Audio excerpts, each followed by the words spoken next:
He wiped his wife off the face of the earth, her bank accounts, her records, other people's memories, even her name on paper. He thought a nameless woman couldn't harm him. He was wrong. For the only one who could destroy Adrian Cross's empire wasn't his enemy, but the woman he buried alive. And now she's back, not to beg for forgiveness, not to weep, but to burn everything he ever built. Press like, and comment the city you're viewing from so I know how far this story has progressed. Now let's begin. The morning Vivian Hale found the files, it was raining in Chicago. Not the soft kind of rain the city sometimes got in September, the kind that fell sideways off the lake and drove everyone off the streets and into doorways and parking garages. That kind of rain that turned the pavement the color of old iron and made every traffic light bleed red and green against the wet asphalt. She'd been awake since 3 a.m. She hadn't planned it that way. She'd simply stopped sleeping somewhere around the 2nd year of her marriage and never quite managed to start again. Vivian sat at the desk in her home office on the 31st floor of the Meridian Tower. The city spread below her like a circuit board left in the rain, and she stared at the screen in front of her and felt something in her chest that wasn't fear yet, but was getting ready to be. She was a financial investigative journalist, had been for 11 years. She knew how to read money, not the surface of it, not the quarterly reports and the press releases, and the charitable donation announcements that Adrian's PR team pushed out twice a month. The deep architecture of money, the way it moved through shell companies and offshore trusts and nominee accounts like blood through a body designed to hide its own veins. She had built her career on understanding that the most sophisticated lies were always mathematical. Numbers didn't lie by themselves, but the structures built around them could. She'd started pulling the threads 3 weeks earlier, following a tip from a contact at a mid-tier brokerage in Luxembourg who had noticed a recurring pattern in liquidity flows connected to Cross Capital, Adrian's holding company.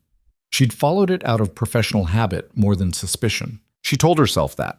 She kept telling herself that right up until the 4th night, when the pattern stopped looking like aggressive tax architecture and started looking like something else entirely. Now she sat in the dark with the rain against the glass and the city below and the files open on her screen, and she understood that what she was looking at was not a tax strategy. It was a pipeline. Cross Capital's shell network stretched across 14 jurisdictions. The outermost layer was clean, legitimate private equity holdings, real estate development vehicles, a clean energy fund that generated excellent press coverage. But beneath that layer, and beneath the layer beneath that, the money moved differently. It cycled through accounts linked to 3 separate entities she'd tracked to a holding company registered in Malta, whose beneficial ownership pointed to a man named Renaud Ferris, which was almost certainly not his real name. She'd spent 2 days on Renaud Ferris. What she found was not a man so much as a door, a legal personality constructed specifically to receive and redistribute funds that arrived clean and left clean, but in between touched things that were not clean at all. Private militia contracts, logistics companies operating along migration corridors in Eastern Europe, political action committees in 4 American states whose donor lists were sealed under campaign finance exemptions. And at the end of one particular thread, a series of wire transfers funneled through a Luxembourg intermediary and a Cayman trust vehicle, she found a payment, dated 14 months ago, $800,000. The recipient account was dissolved 3 days after the transfer, but she'd been able to trace the account's prior activity to a private security contractor called Reliant Apex LLC, incorporated in Delaware, dissolved shortly after the payment cleared. She sat very still with that information for a long time. Then she pulled up a news archive and searched the name Marcus Dray. Marcus Dray had been a financial journalist at the Chronicle Herald.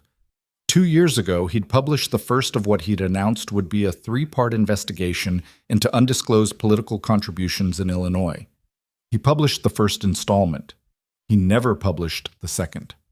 6 weeks after Part 1 ran, Marcus Dray was killed in what police reported as a carjacking gone wrong in the South Side. The case remained unsolved. The Chronicle Herald ran an obituary that called him a dedicated reporter and a loving father.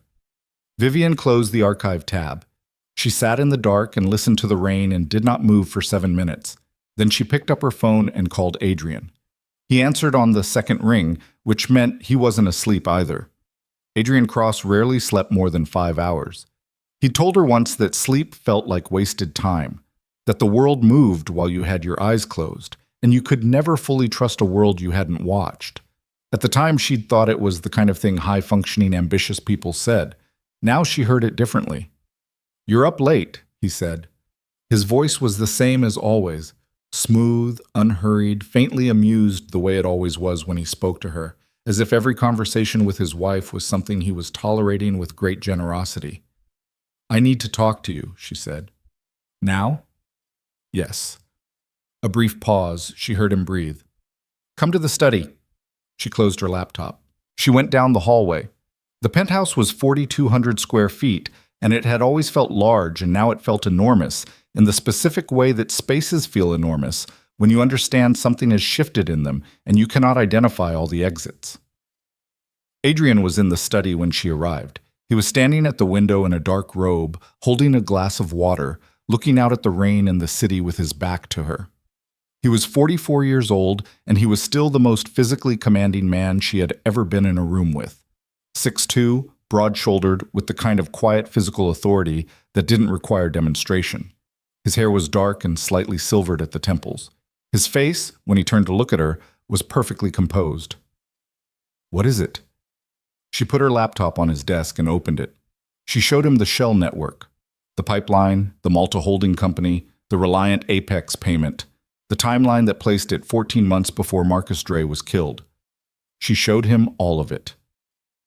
Adrian Cross looked at the screen for a long time without speaking. Then he looked at her. His expression had not changed. That was the thing she would remember most afterward. Not what he said, not even what he did next, but the absolute stillness of his face as he looked at her, the way nothing moved behind his eyes, the way he seemed to be performing the calculation of her in some internal register she had never had access to before. "You've been busy," he said. "Adrian, how long have you been working on this?" 3 weeks. He nodded slowly. He set his glass of water down on the desk with a small, precise movement. "Who else has seen this?" "No one." "Is that true?" "Yes." He looked at her for another moment, then he smiled. It was the smile she knew, the public smile, the one that appeared in photographs at charity galas and in profile pieces about his philanthropic work, the smile that had been described in 3 separate magazine features as disarming. She had believed in that smile once, completely, desperately. She had married that smile. "Vivian," he said, and his voice was gentle, the way a man's voice is gentle when he is explaining something to someone who cannot be expected to fully understand it. "Go back to bed."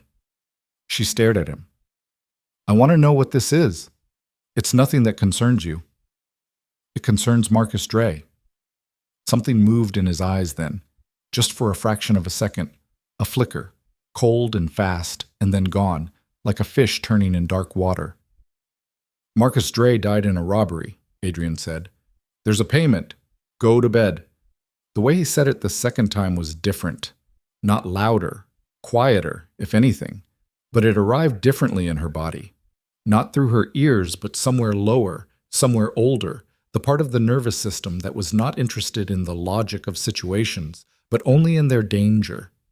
She closed the laptop. She went back to the bedroom. She lay in the dark with her eyes open and listened to him moving through the apartment and thought about the smile he had given her and the flicker she'd seen behind it. And sometime around 5 in the morning, she made herself a promise that she was going to leave. In the morning, she told herself, she would take the files, copy them somewhere safe, and she would leave. She didn't make it to morning. She woke at 7:30 to find that her laptop was gone from the bedside table where she'd left it. She went to the home office. Her desktop computer's hard drive had been physically removed. Her phone, she checked it in a cold, rising panic. Her phone still worked, but when she tried to access her cloud backup, she found the account had been suspended. When she tried to call her editor, the number rang twice and then returned a disconnection tone. She stood in the hallway of her own apartment holding a phone that could still make calls but couldn't reach anyone she needed, and she understood precisely what was happening. She tried 3 more numbers. Her mother, her brother Ethan, a colleague named Sarah Voss who she'd known for 6 years and trusted. None of them answered. Not out of choice, She could tell the difference between a call going to voicemail and a call being intercepted. She had reported on surveillance technology. She knew what interference felt like. She went to the front door. Two men she had never seen before were standing in the hallway outside. They weren't dressed like security. They were dressed in the kind of deliberately anonymous clothing, dark trousers, plain jackets, that was designed not to register. One of them was tall, with a face like poured concrete. The other was shorter, with pale eyes that moved across her quickly and without expression. "Mrs. Cross," said the taller one, "please step back inside." She measured the distance to the elevator, 20 feet. The stairwell door was at the end of the hall, 40 feet. She was wearing socks. The hallway was marble. "Where's my husband?" she said. "He's been informed of the situation. Please step back inside." "What situation?" The tall one's expression didn't change. "We have documentation of a psychiatric episode that occurred last night. For your safety." "That's not real," she said. Her voice came out steady. She was surprised by that. "There are certified physicians ready to—" She ran. She made it 6 steps before the shorter one caught her arm, and she drove her elbow back into his jaw and felt the impact travel up her arm, and he stumbled, and she got her hand on the stairwell door and pulled it open, and then the taller one had her from behind, his arm around her chest, lifting her off the ground, and she was screaming, but the sound in the stairwell was enormous and useless, and there was no one in it. They sedated her in the elevator. She came back to consciousness on a cot in a room with white walls and no windows, and a locked door that had a small reinforced glass panel set into it at eye level. She was wearing clothes that were not her own, gray cotton, institutional. Her feet were bare. The room smelled of industrial cleaner and recycled air. She sat up. Her head felt packed with wet sand. Her wrists were not restrained, but her body felt heavy in a way that was clearly pharmaceutical, a specific kind of heaviness that removed urgency from everything, that made the world feel slightly further away than usual. She went to the door and looked through the panel. A corridor, white walls, fluorescent light. A nurse's station visible at the far end. She knocked on the door. Nobody came. She knocked harder. A man in scrubs walked past and looked at her through the panel without stopping. "My name is Vivian Hale," she said loudly, clearly. "I am a journalist. I have been involuntarily detained. I want to speak to a lawyer." The man in scrubs continued walking. She spent the first day reconstructing what had happened with the methodical precision that had made her good at her job. Adrian had moved within hours of their conversation. Not the next morning, hours. Which meant the contingency had already existed. The men in the hallway, the psychiatric paperwork, the sedative, none of that had been improvised. It had been prepared.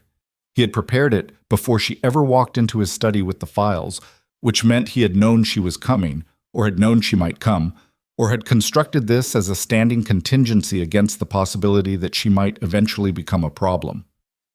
She spent the second day testing every surface of the room for anything that could be used. There was nothing. On the third day, 2 men came for her, not medical staff. They wore civilian clothes and carried the specific stillness of people who were paid to transport rather than treat. One of them handed her a paper bag containing her own clothes, the ones she'd been wearing when they took her, and told her she was being transferred to a private care facility outside the country. Outside the country. She put on her clothes with her hands shaking and her mind working very fast. She was walked through a service exit of what appeared to be a private medical building on the North Shore, driven in a black SUV to a private marina, and placed aboard a mid-sized motor yacht in the early hours before dawn. The sky was still dark. The lake was rough. She counted 4 men on the boat in addition to the 2 who'd transferred her, crew or something approximating crew. She was put in a cabin below deck and locked in. The yacht was moving within 20 minutes. She sat in the cabin and listened to the engine and the water and tried to reason through what came next. Outside the country. Whatever private facility Adrian had arranged for her abroad, she would not be leaving it. She understood that clearly. Whatever fiction he had constructed about her mental instability, it would not be unwound from within a locked room in a foreign country where no one knew her name or whether her name had ever existed. She had to get off this boat. She was still working through the geometry of that problem. The locked cabin door, the men on deck, the open water. when the yacht's engine changed pitch, not a navigational shift, an abrupt deceleration that threw her against the cabin wall. Then the sound of another engine, different, higher and harder. Then shouting from the deck in English and in a language she didn't immediately place. Then gunshots. She pressed herself into the corner of the cabin behind the small built-in bed and pulled her knees against her chest and listened to what happened above her. It was not quick. There were more shots, then a long, terrible silence, then the sound of boots on the deck above her, then footsteps on the companionway stairs. The cabin lock disengaged. The door opened. The man who stepped through was not someone she had ever seen before. He was tall, not in the broad way Adrian was tall, but lean tall, the way a blade is long. Dark hair, a slight olive cast to his skin, a jaw that looked like it had been set after being broken at least once. He was wearing a black jacket over a dark shirt, and there was blood on his left forearm that she did not think was his. He looked at her in the corner behind the bed with the particular clarity of a man assessing something that had been left in conditions he found offensive. He spoke in English with an accent that was predominantly French, but had something Italian underneath it. "How long have they had you?" She stared at him. 3 days. "Are you injured?" "No." He looked at her for another moment. His eyes were dark gray or dark green. In the dim light of the cabin, she couldn't tell exactly. They moved across her quickly and precisely, in the same way that professionals move their eyes across spaces, looking for threats and exits, and she had the unsettling impression that what he saw when he looked at her was information rather than a person. "Who are you?" she said. "Lucien Moreau." The name landed in her stomach before it registered in her head. She had heard that name, in the specific way that investigative journalists heard names that never appeared in print, in conversations that happened off-record, in the careful vocabulary of federal sources speaking elliptically, in the language used by people inside financial crime units when they talked about the architecture that survived every prosecution because it had been built to survive prosecution. Lucien Moreau, the Undertaker. A name attached to organized crime operations spanning Western Europe and North America, to financial networks of sufficient sophistication to have evaded law enforcement attention for over a decade, to the kind of power that expressed itself not through visibility, but through its conspicuous absence from any public record. Standing in a blood-specked jacket in the cabin of a captured yacht in the middle of the Atlantic, he looked at her with an expression she couldn't read at all and said, "Your husband buried you alive." She said nothing. "He made a mistake," Lucien said, "doing it where I could find you." He crouched in front of her. He produced a folding blade from his jacket, silver, short, utilitarian, and reached past her to slice through the plastic restraint she hadn't even realized was still on her left wrist. So accustomed to it, she'd stopped feeling it. "Can you stand?" She got to her feet, her legs held. "Good," he said, and stood and turned toward the door. "Then come. We have a long way to travel before the sun comes up." She stood in the middle of the cabin for a moment, staring at the open door and the dark companionway beyond it, and the man who had killed the people holding her and was now casually waiting for her to decide whether to follow him. She thought about the room with white walls and no windows. She thought about Adrian's smile. She thought about Marcus Dre, who had published the first part of his investigation and then been killed before he could publish the second. Vivian Hale walked through the door. She didn't look back at the cabin. She didn't look back at all. Above deck, the rain had started. A hard Atlantic rain that hit the deck like gravel and made the running lights blur and dance. The bodies of the crew had been moved. 2 of Lucien's men were already at the helm. Another was talking quietly into a radio in French. No one looked at her with anything resembling pity or surprise. They looked at her the way people look at something that has been retrieved and will be dealt with later. Lucien appeared beside her at the rail, looking out at the black water. "You know who I am," he said. It wasn't a question. "Yes." "And you're still standing here." "I don't have anywhere else to go," she said. He made sure of that. Lucien was quiet for a moment. Then he said, "He made one other mistake." "What?" "He should have killed you instead of hiding you." He turned to look at her, his face unreadable against the dark and the rain. "Living people are more dangerous than dead ones, especially ones with your particular skills." She met his eyes. The rain was soaking through her thin clothes, and she was cold down to the bone, and she had not slept properly in 4 days, and she had no phone, no documents, no money, no name that currently existed anywhere in any system that the law recognized. "What do you want from me?" she said. Lucien Moreau looked at her for a long moment. "The same thing you want," he said, "to watch Adrian Cross lose everything he spent his life building." He turned and walked toward the helm. Vivian stood at the rail with the Atlantic rain coming down on her and felt something shifting in her chest, something cold and clear and functional, like a mechanism engaging after a long time in disuse. She didn't trust Lucien Moreau. She wasn't supposed to. But she was alive, which was more than Adrian had intended for her. She turned from the rail and followed the most dangerous man in the Western Hemisphere toward whatever came next, with the rain behind her and the dark water ahead, and the full weight of what she was walking into settling into her bones like iron. She didn't flinch. The estate appeared out of the snow line like something that had grown there rather than been built, a long, low structure of dark stone and pale timber pressed against the mountain's flank, surrounded by dormant vineyards that stretched down the slope in geometric rows until the snow swallowed them. It was past midnight when the helicopter set down on the landing pad behind the main building, and the cold that hit Vivian when the door opened was the deep, specific cold of high altitude in late autumn, the kind that entered through the nose and sat in the chest like a fist. She had slept on the flight.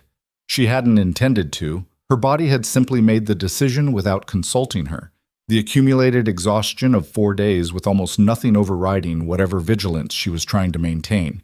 She'd woken 40 minutes out from the estate with her cheek against the cold window, and Lucien Moreau sitting across from her, reading something on a tablet with the focused attention of a man who had been awake long enough that it no longer registered. He hadn't commented on her sleeping. Now she stood in the snow outside the helicopter with her thin clothes entirely wrong for the temperature, and looked at the building in front of her and understood that she had crossed some threshold she could not cross back across. The Atlantic was behind her. Chicago was behind her. Her name, her accounts, her professional history, her life as she had constructed it, all of that was behind her.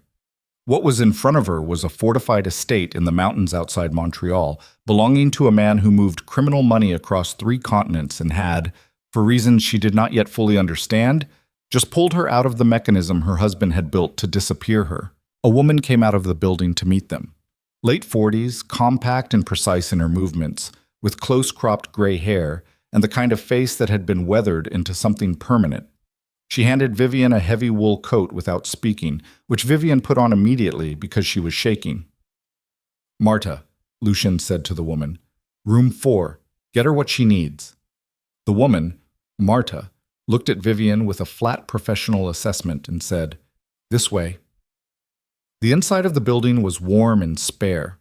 Stone floors, high ceilings, functional furniture that was expensive but not decorative. The walls held no artwork, only maps, some framed, some pinned directly, covering regions and cities and coastlines, with annotations in at least 3 languages. It smelled of wood smoke and coffee and the faint mineral smell that stone buildings held in cold climates. The room Marta brought her to had a bed, a desk, a window that showed nothing but black mountain and falling snow, and a bathroom with hot water that ran immediately and at pressure that felt almost aggressive. Vivian stood in the shower for 20 minutes until the cold broke out of her bones. When she came out, there were clothes on the bed. Plain, well-fitting, clearly chosen with some knowledge of her approximate size. She put them on and sat on the edge of the mattress and stared at the wall. Then she got up and tried the door. It opened. She stood in the doorway for a moment, surprised by that. Then she went back inside, sat on the bed, and didn't sleep again until the sky outside the window went from black to gray.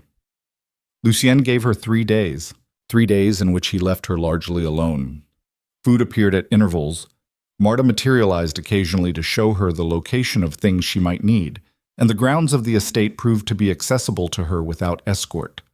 She walked the vineyards in the cold. She sat in the main room and read from the bookshelves there.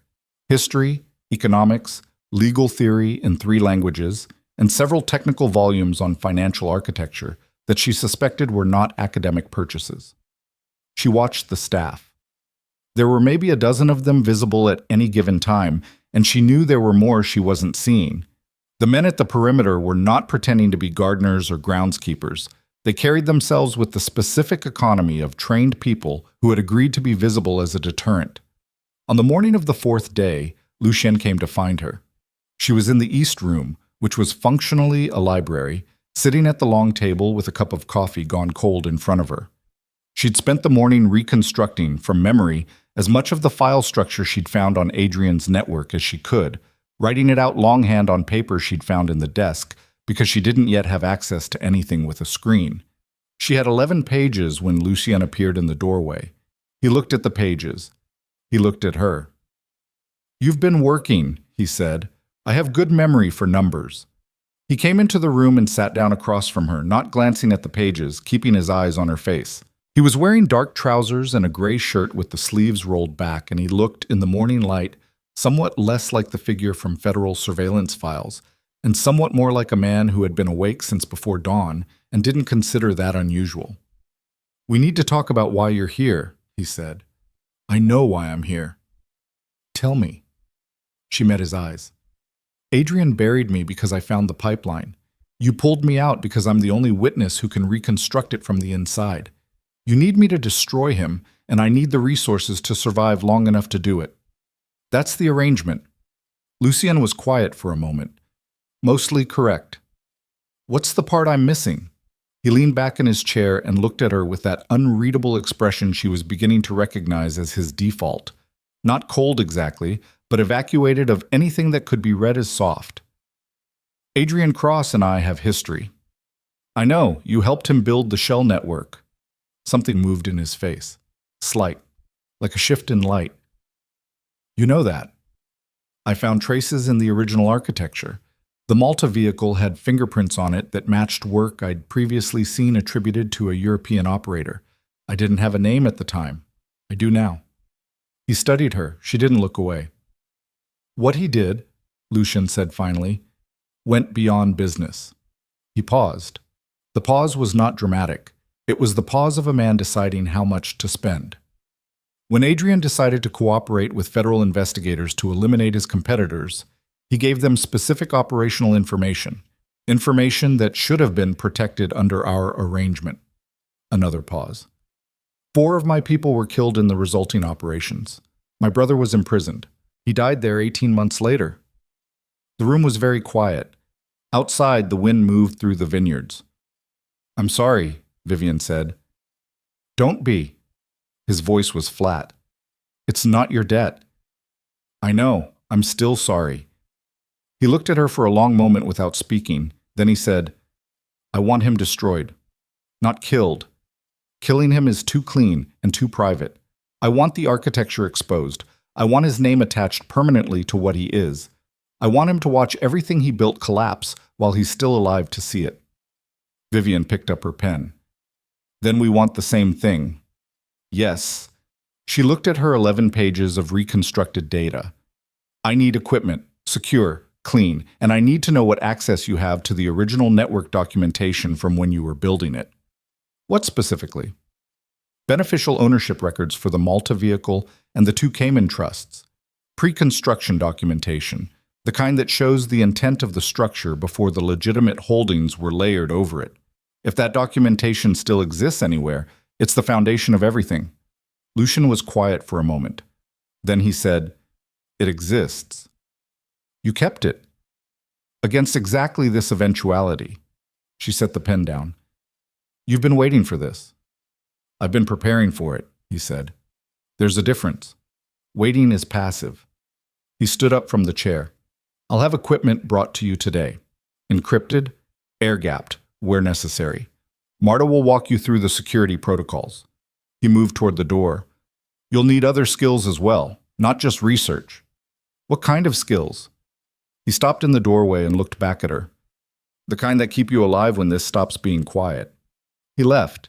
She stared at the doorway for a moment, then picked up her pen and went back to her pages. The equipment came within the hour.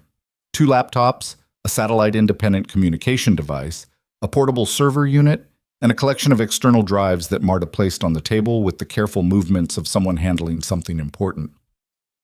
Lucien's pre-construction documentation came in the form of 3 encrypted drives that took her most of that first afternoon to work through the security on, and when she finally got into them, she sat very still for a very long time, reading. It was worse than she'd reconstructed. The pipeline was not just a money laundering operation. It was an infrastructure, a purpose-built financial architecture that served simultaneously as a vehicle for moving criminal funds, a mechanism for exerting political leverage through controlled financial exposure, and a documentation black hole designed to make criminal liability untraceable across jurisdictions. Adrian hadn't just used the network. He had understood it at a structural level and then weaponized it against the man who helped him build it. She worked for 18 hours straight.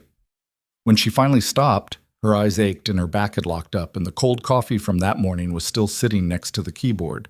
She drank it anyway, cold and stale, and stared at the ceiling and felt the outline of what they were dealing with solidify in her mind into something specific and enormous. She heard him before she saw him.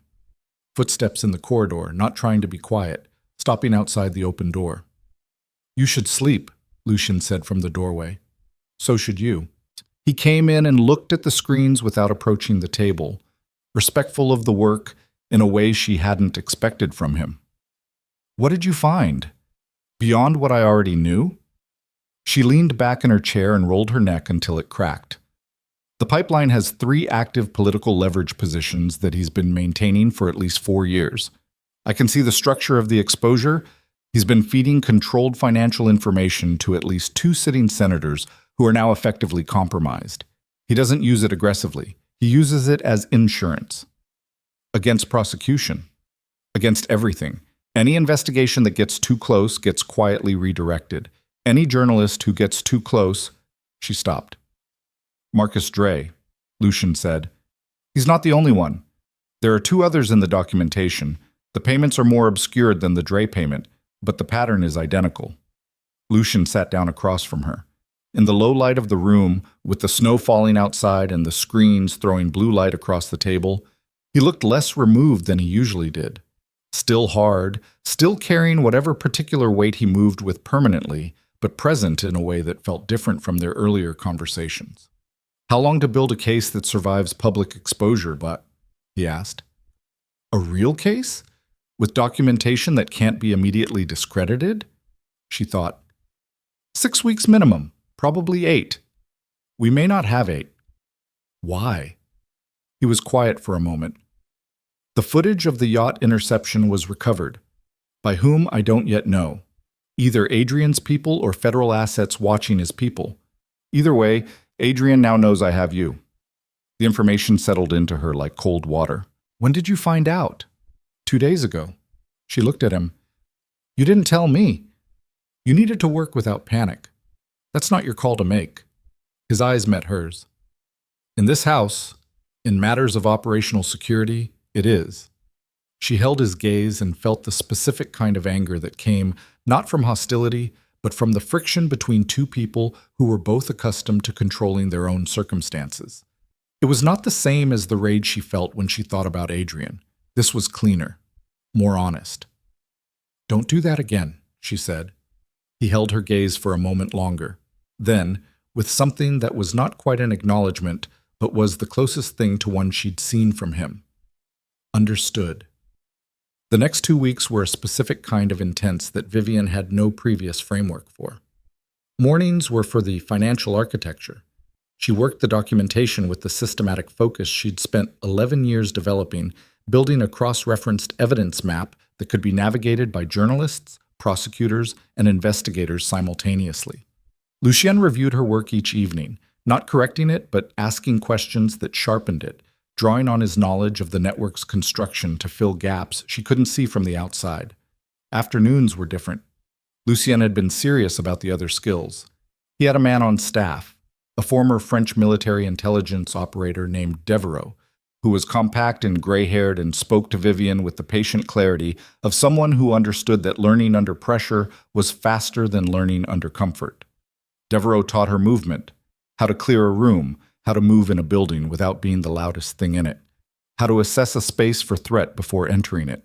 He taught her how to handle a firearm with the unsexy efficiency of someone who regarded guns as tools rather than symbols.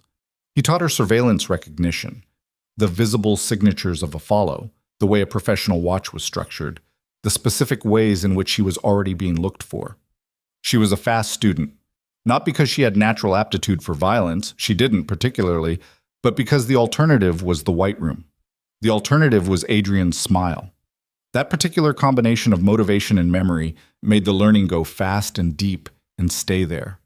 Lucien watched her progress the way he watched most things, from a slight remove, assessing without commenting.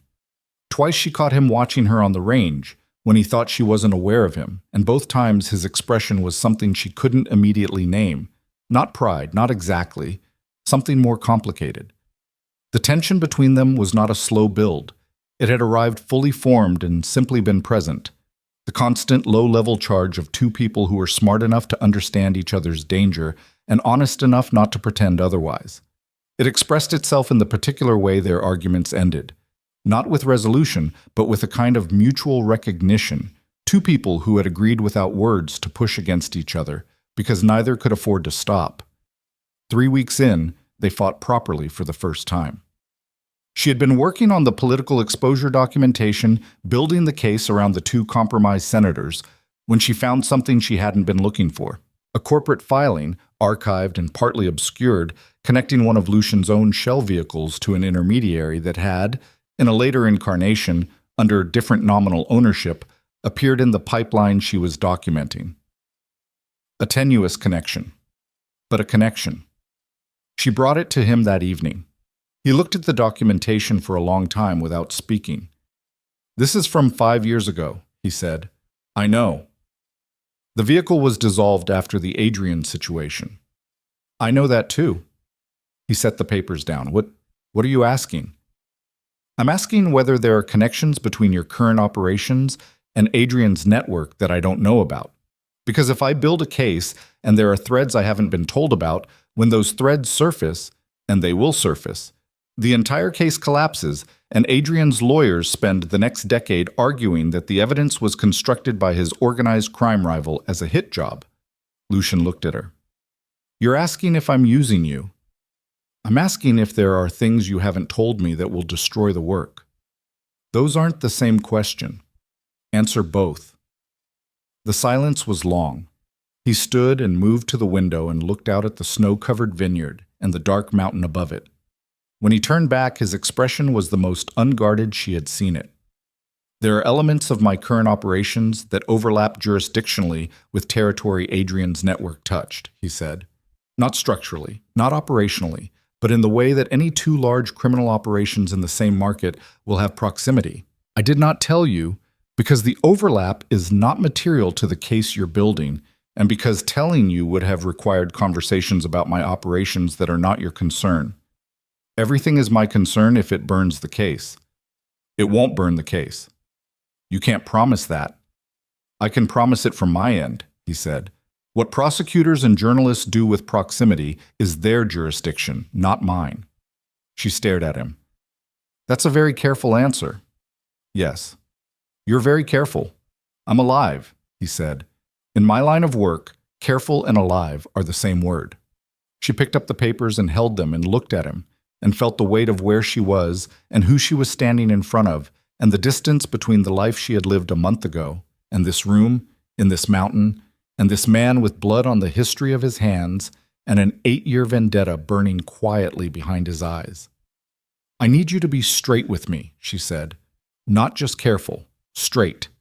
Because I am building something that is going to require me to trust that the foundation holds. And if the foundation is what I think it is, it holds. But if there's something else—" "There's nothing else material," Lucien said. "You have my word." She looked at him for a long moment. "Your word," she said. "Yes." She put the papers down. She believed him. She wasn't entirely sure she should, but she believed him, and she had spent 11 years developing the ability to distinguish between the texture of truth and the texture of a well-constructed lie, and what she was hearing from him was not perfectly clean, but it was not constructed. "All right," she said. The fight didn't end so much as it reached a temperature at which it could be set aside. 3 days later, Lucien's network picked up the first signal. A facial recognition alert from a transit camera in Montreal. One of Adrian's known contractors had entered the country on a Swiss passport. Then a second alert. Encrypted communication between a number associated with Adrian's private security operation and a Montreal-based number that had no registered owner. Lucien briefed her in the war room, a basement-level space she'd been shown during her first week, all screens and maps and communication equipment, staffed at all hours by 2 of Lucien's most senior people. He laid out the intelligence with the brisk clarity of a man delivering a field assessment. "He's moving faster than I expected," Lucien said. "He has at least 2 contractors in the city, possibly more we haven't identified. They'll be establishing surveillance on known associate locations first, then moving toward the estate once they've mapped the territory." "How long before they find this place?" "They already know approximately where it is. The Atlantic footage gave them the flight trajectory. What they don't know is the specific location and the defensive configuration." He looked at her. "It changes the timeline." "I need more time on the case documentation." "I know. I have 2 threads that aren't closed yet. The federal prosecutor connection and the political leverage mechanism. If I expose without those, his lawyers bury it within a week." "How long?" 10 days? Maybe 8 if I push." Lucien looked at the screens. "We have 6, maybe 7. She absorbed that. "Then I sleep less." He looked at her with something that flickered briefly before he controlled it back to neutral. "There's something else," he said. "What?" "The media operation has started." Monsieur Cosnem, To me. He pulled up a screen. It showed a news aggregation, articles from 6 different outlets, all published in the last 48 hours, all running variations of the same story. She read the headline on the first one and felt something cold move through her. "Search intensifies for missing Chicago socialite. Husband of journalist describes mental health struggle." She read the articles, all 6, completely. Her hands were very still on the edge of the desk. The narrative was precise and devastating. Adrian had given interviews, restrained, visibly grief-stricken interviews, in which he described a years-long struggle with Vivian's declining mental health, periods of paranoia, a recent break from reality in which she had constructed elaborate conspiracy theories about his business. The psychiatric institutionalization was framed as an act of desperate love. Her disappearance from the facility was framed as an escape facilitated by dangerous individuals. 3 of the articles named Lucien Moreau as the primary suspect, described consistently as a Franco-Italian crime figure with known anti-government operations who had reportedly targeted Adrian's business interests. One article quoted an anonymous federal source as describing Vivian as a vulnerable individual being exploited by organized crime. She set the articles down. "He's good," she said. Her voice was flat. "Yes. This is the backup," she said. "This is what happens if the psychiatric story doesn't hold." He reframes it. "I'm not a witness. I'm not a victim. I'm a mentally unstable woman being used by a criminal to attack her innocent husband." She looked at Lucien. "And you're the monster who kidnapped me." "The world believes what it's shown," Lucien said. "I know." She stood up. "Then we stopped letting him be the only one showing them things." She went back upstairs. She sat at her desk and opened the documentation and worked until 4 in the morning without stopping, and when she finally lay down on the bed, she stared at the ceiling and listened to the wind outside and felt something in her that had been shock and fear and disorientation gradually completing its transformation into something harder and more functional. She thought about her brother Ethan. She hadn't been able to reach him, hadn't been able to reach anyone. And Adrian had kept Ethan financially dependent for years, a relationship she'd found uncomfortable and never fully understood until now. Ethan was a tool, a kept tool, maintained against exactly this kind of eventuality. She thought about Marcus Dre and the 2 other names in the documentation. She thought about the white room with no windows. She closed her eyes. On the 6th day, Marta came to her at 7 in the morning with a tablet and a face that was more controlled than usual, which meant something had happened. She handed Vivian the tablet without speaking.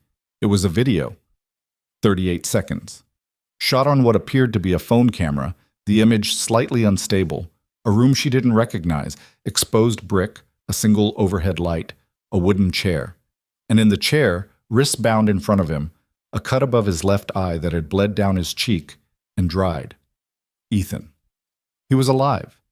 He was looking at the camera with the specific blank expression of someone trying very hard not to show what they were feeling and not entirely succeeding.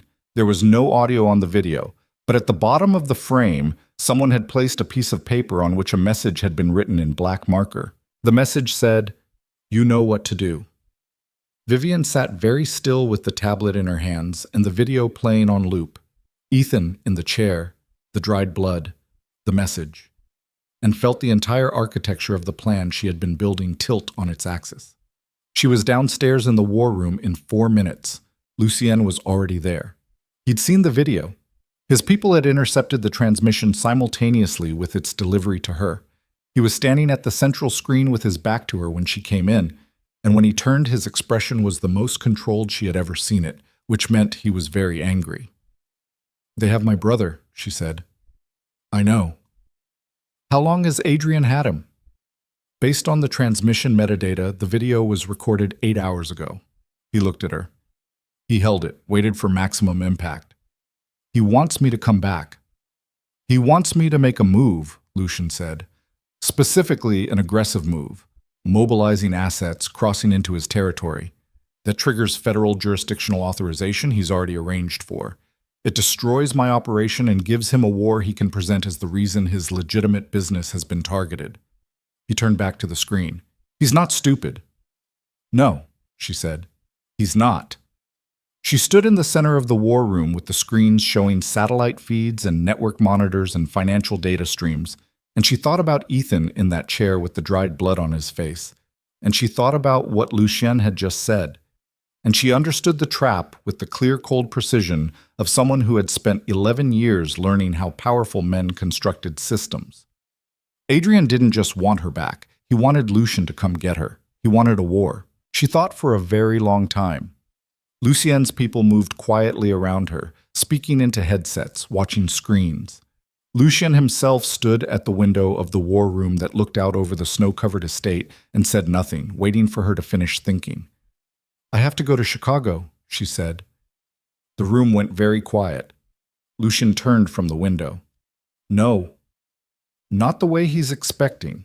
Not as a surrender." She looked at him. "I go back on my own terms. Before he can position it, before he can frame it as me being handed over." She held Lucien's eyes. "I walk back in as myself. He'll have me secured within the hour if I go in without a plan," she said. "I'm not suggesting that. I'm suggesting we change the nature of what this is." She looked around the war room. "You've been preparing for a covert operation, a quiet dismantling. What Adrian is doing right now with Ethan is trying to force that into an overt operation he can weaponize." She turned back to Lucien. "So we stop being quiet." Lucien stared at her. His expression was doing something she couldn't fully read. Not just the tactical calculation, but something underneath it, something that had to do with her specifically, and the 38-second video, and the fact that she was standing in front of him without flinching. "The documentation isn't ready," he said. "I know. You said you needed 8 days minimum." "I know what I said." "Vivian, he has my brother in a chair," she said. Her voice didn't break. She made sure of that. "And he's using him to make you destroy yourself so that he can walk away clean. I'm not going to let that happen." She picked up a tablet from the nearest desk and pulled up the documentation she'd been building. "What I have is almost enough. Not everything I wanted, but the federal prosecutor thread is closed. The political leverage mechanism is documented. The core pipeline is completely mapped." She looked at him. "It's enough to start a fire. And once a fire is started, it either burns everything," Lucien said quietly, "or it goes out." "Yes," she said. He held her gaze. The war room hummed around them. Outside, snow was falling on the vineyards again, steady and indifferent. "If you walk into that building," he said, "I cannot guarantee." "I know what you can't guarantee," she said. "I'm not asking for guarantees." The silence between them was dense with everything neither of them had said across 6 weeks of proximity and work and friction, and something that neither of them had named because naming it would have required acknowledging that it had weight. "I'm going," she said. Lucien looked at her for a long moment. Then he looked at his senior tactical officer, a man named Reyes who had worked with him for 11 years, and said something in French that Vivian didn't entirely catch, but understood enough of to know that he was saying, "Get everything ready." He looked back at her. "Then we go together," he said. And something in the room shifted. Not because it was over, but because it had. The preparation took 36 hours. Vivian used all of them. She did not sleep more than 3 hours in that window, and the 3 hours she managed were not the kind that restored anything. They were the kind that simply prevented total physiological collapse, shallow and restless, and full of the specific imagery that exhaustion and adrenaline produced together. She woke from them feeling worse than before and went straight back to the screens. The documentation she had was good. She knew it was good, but good in an evidence room and good in a public detonation were different standards, and what she was planning required the latter. Every thread she released had to be self-evident, not dependent on expert interpretation, not vulnerable to technical obfuscation. It had to land like a stone thrown through glass, simple, fast, impossible to misread. She restructured the entire case architecture twice. The first restructure she threw out after 4 hours because it required too much prior financial knowledge from the audience. The second one was better. She led with the murder documentation, the Reliant Apex payment and its timeline against Marcus Dre's death, because murder was universally comprehensible in a way that financial fraud was not. She built the political corruption evidence as the second layer because it gave the financial crimes a human face. Specific senators, specific votes, specific moments where Adrian's leverage had redirected investigations that should have reached him. The money laundering pipeline she kept as the structural spine, the thing that connected everything else. Because without it, the other elements looked like isolated incidents rather than a system. Lucien reviewed the final architecture at 3 a.m. on the second day and said nothing for a long time. Then he said, "This will work." "I know it will work," she said. "I need to know it will land before he can shut it down." "That's the distribution question." "Yes." Lucien sat down. He had his own infrastructure for this. She'd known that, had assumed it, but hadn't fully understood the scale of it until he began laying it out. His network had access to 4 separate secure publication platforms with international reach. His technical people had pre-positioned encrypted file packages with 12 different journalists across 6 countries. Journalists who did not know what was in the packages but had been paid, and more importantly, had been given enough preliminary verification to trust the source when the files unlocked. When the files unlocked, the material would go to print simultaneously in 4 languages. "The simultaneous release is critical," Vivian said. "If it staggers, he gets ahead of the narrative between releases." "It won't stagger." Lucien looked at her. "My people have done this before." She didn't ask what they'd done it for. There were things about Lucien Moreau that she had agreed, somewhere in the practical machinery of the past 6 weeks, to hold at a careful distance. He was not a good man in the conventional architecture of that word. She had known that from the first night on the blood-soaked deck, and she had not forgotten it. But there was a difference between a man who had built a criminal empire out of opportunism and greed, and a man who had built one out of the specific circumstances of a world that had offered him a particular set of doors. And she had spent enough time in close proximity to Lucien to understand that he was the latter, without that understanding requiring her to sanctify him. He was what he was. He had pulled her out of the mechanism that would have disappeared her. He was helping her burn the man who had buried her alive. She didn't require him to be anything beyond that. And yet, there were the mornings she had seen him at the gate of the estate, crouched with his hands open, feeding the 3 dogs that arrived daily from somewhere down the mountain. A gesture so private and so inconsistent with everything else he projected that the first time she'd witnessed it, she'd stood at the window for a full minute, not knowing what to do with what she was seeing. There was the wall in the small room adjacent to the war room, a wall she'd discovered by accident on her 10th day at the estate, covered with photographs and names, a private record of people who had been in his orbit and had not survived it, maintained with the specific kind of obsessive exactness that suggested it was not performative. He knew their names, all of them. She had seen him standing in front of it once, not doing anything, just standing there. She did not let herself think too far past those observations. On the morning of departure, Lucien gave her a gun. Not symbolically, literally.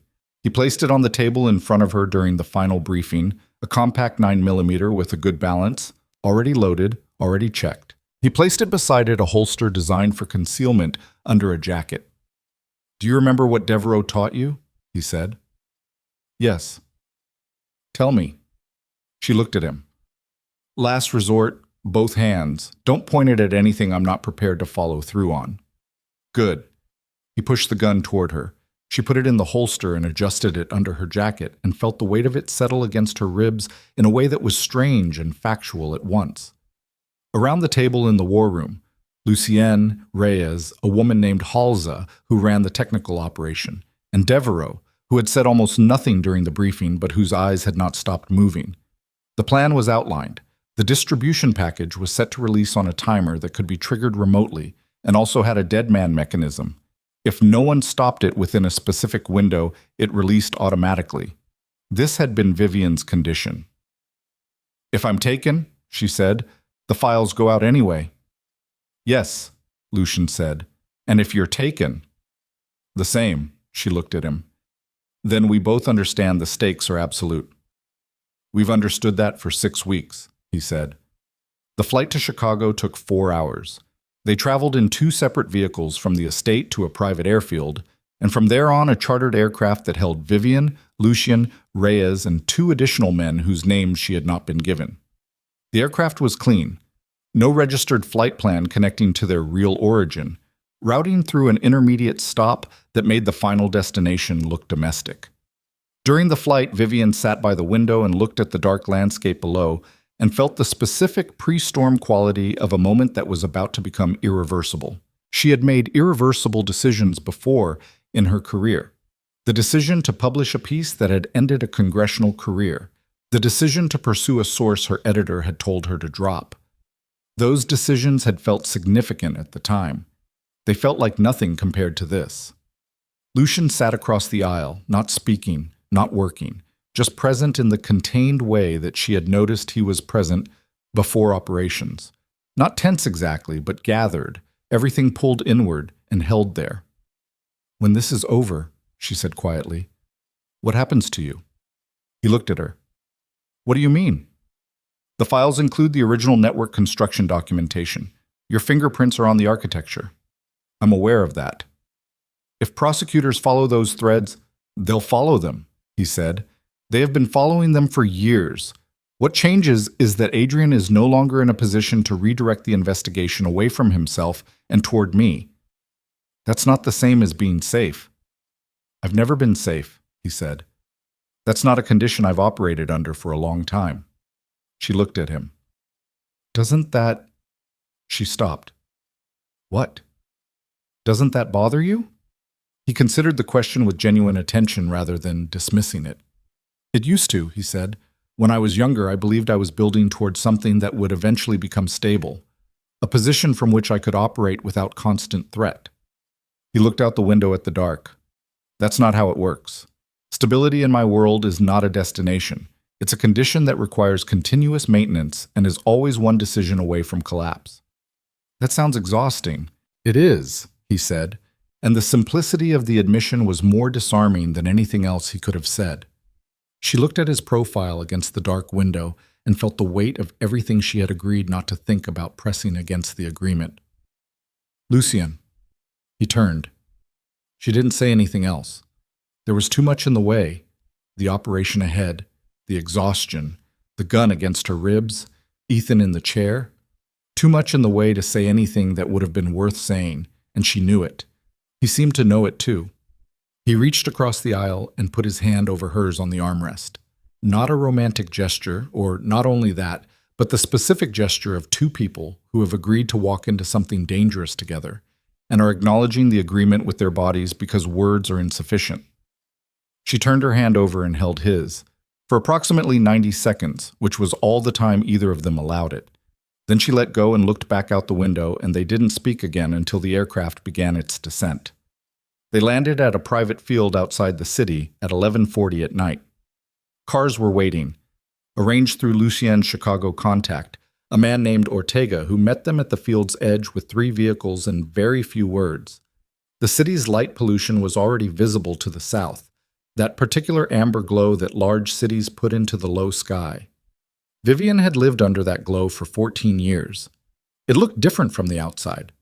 The plan was structured around the fundraising gala that Adrian Cross had scheduled months earlier and had not canceled, because canceling it would have suggested vulnerability he wasn't willing to display. The Meridian Grand, downtown, 800 attendees, the precise cross-section of Chicago's financial, political, and media elite that Adrian had spent 20 years cultivating. Federal agents among them, both known and unknown. Press. Every camera in that room was a weapon, if you used it correctly. Vivian's role was specific. Get into the gala, reach the presentation stage before Adrian could have her removed, and trigger the release. The files would go simultaneously to every device in the building through Hals's network penetration and to the international distribution points through Lucien's pre-positioned journalists. It required her to be on that stage. Everything else was support architecture. Lucien was working a different angle. His presence in the city would be known within hours, and he intended for it to be known. He would be the visible threat that drew Adrian's security attention outward, toward the perimeter, while Vivian moved through the center. The plan was sound. She had reviewed it a dozen times and couldn't find a structural weakness. She found the weakness at 12 minutes past midnight, sitting in the back seat of one of Ortega's cars, while Reyes drove and the city moved past the windows, 3 hours before the gala began. Her phone, the clean phone Lucien's people had given her, showed an incoming message from a number she didn't recognize. She opened it. It was a photograph. The photograph showed a room she recognized. The war room at the estate. She recognized the screens, the configuration of the equipment, the specific layout of the central table. Sitting at the central table, looking at the camera with the expression of a man who was very pleased with himself, was a man she had seen before, not at the estate. In her previous life, in the specific geography of Adrian's professional world, a man named Cassidy, who had been presented to her over 2 years ago as Adrian's chief of legal operations, a corporate attorney of the button-down variety. He was sitting at Lucien's table in Lucien's war room. She read the message below the photograph. It said, "Your host has been very cooperative." The car was moving through downtown Chicago at 40 miles an hour, and she sat in the back seat with the phone in her hands and felt the bottom of the plan fall out from under her completely. "Stop the car," she said. Reyes looked at her in the rear view. "We're on approach." "Stop the car." He pulled over. She got out. The night air was cold and smelled of the lake and exhaust, the specific urban cold of Chicago in late autumn. She stood on the sidewalk and called Lucien's number. It rang 6 times. 7. He picked up on the 8th. "Where are you?" she said. "Perimeter position. Wentworth and—" "Check your war room," she said. "Right now. Check your war room feeds." A pause. She heard him moving, heard the background change. Then silence. Not the silence of nothing, the silence of something being absorbed. "When did you get this?" he said, and his voice was completely flat in a way she had not heard before. 2 minutes ago." "How long have you had a man named Cassidy in your network?" "Cassidy is not in my network." "Then explain the photograph." Another silence, longer. She could hear his breathing. "The estate was accessed," he said, 6 hours ago, while we were in transit." His voice was still flat, but there was something moving under it that was controlled with visible effort. "My Montreal contact reported an anomaly in the perimeter system. I assessed it as a technical fault." "It wasn't a technical fault." "No." "Lucien." She pressed her back against the wall of the building behind her and stared at the street. "The documentation, the drives I left on the server, the distribution architecture, the pre-positioned journalist packages are encrypted end-to-end. The unlock codes are they still only with Halls?" A pause that lasted precisely long enough to tell her the answer before he said it. "Halls has not reported in for 4 hours, he said. The sidewalk seemed to tilt slightly under her feet. She put one hand against the wall. "He got to Halls," she said. "I don't know that yet." He got to Halsa and he has the unlock codes. And when we trigger the distribution package, it goes nowhere, or it goes to Adrian's people first. She closed her eyes for exactly 1 second. The dead man timer. It releases in she heard him calculating, 19 hours. If the codes have been compromised, what happens when it releases? The silence was longer this time. If he has the codes, Lucien said, he can redirect the release packages to corrupted recipients, or suppress them entirely. His voice had gone very quiet. And if he's had access to the estate systems, he may have the documentation itself, not just the distribution codes, the files. Vivian stood on the sidewalk in Chicago 3 hours before the gala and understood the full shape of what had happened. Adrian Cross had not simply set a trap with Ethan. He had set 2 traps. Ethan was the surface, the thing designed to draw them out of position, to force the move to Chicago before the documentation was complete and properly distributed. The real trap was the estate. Halls, the distribution architecture. He had let them build the weapon and then reached in and taken the ammunition while they were looking at the decoy.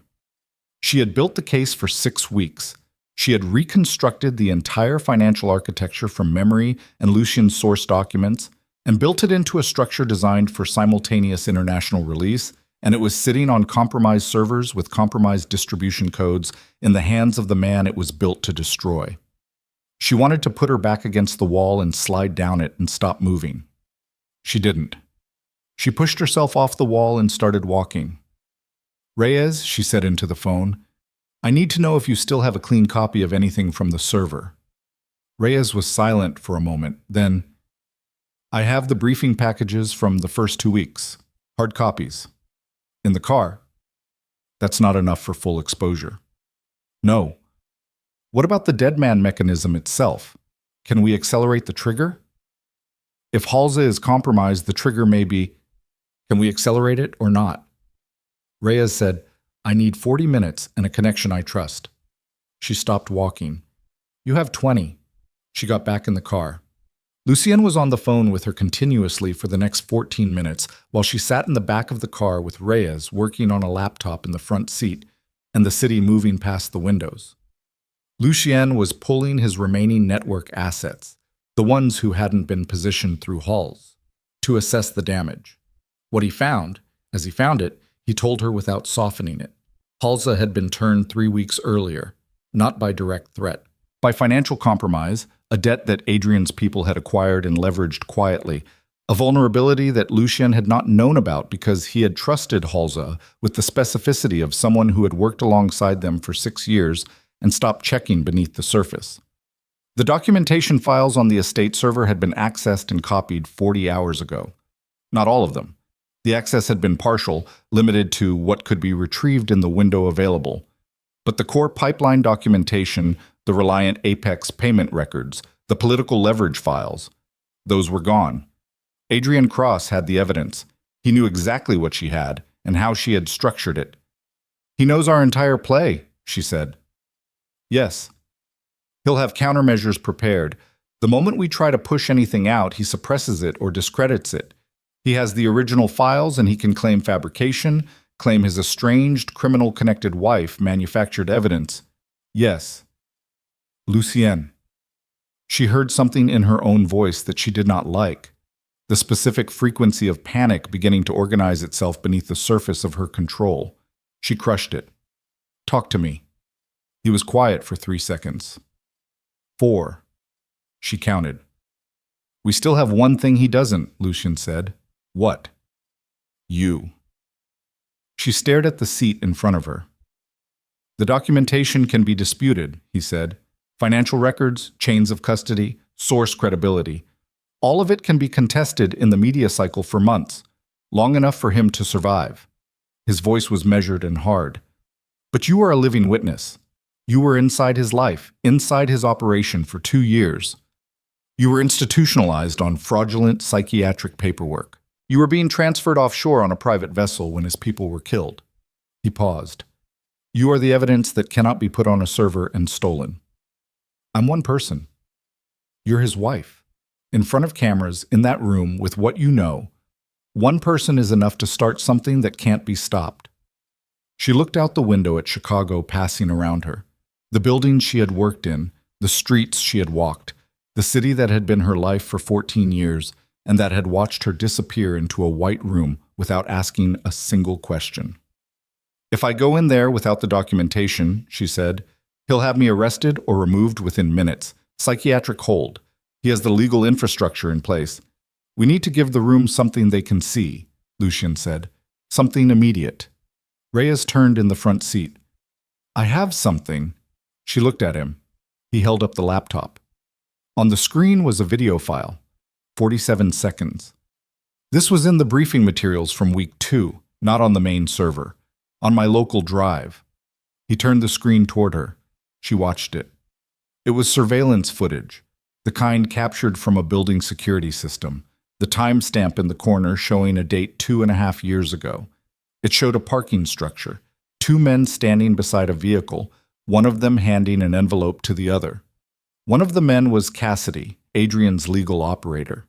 The other man's face was partially obscured, but visible enough. "Is that enough to identify him?" she asked.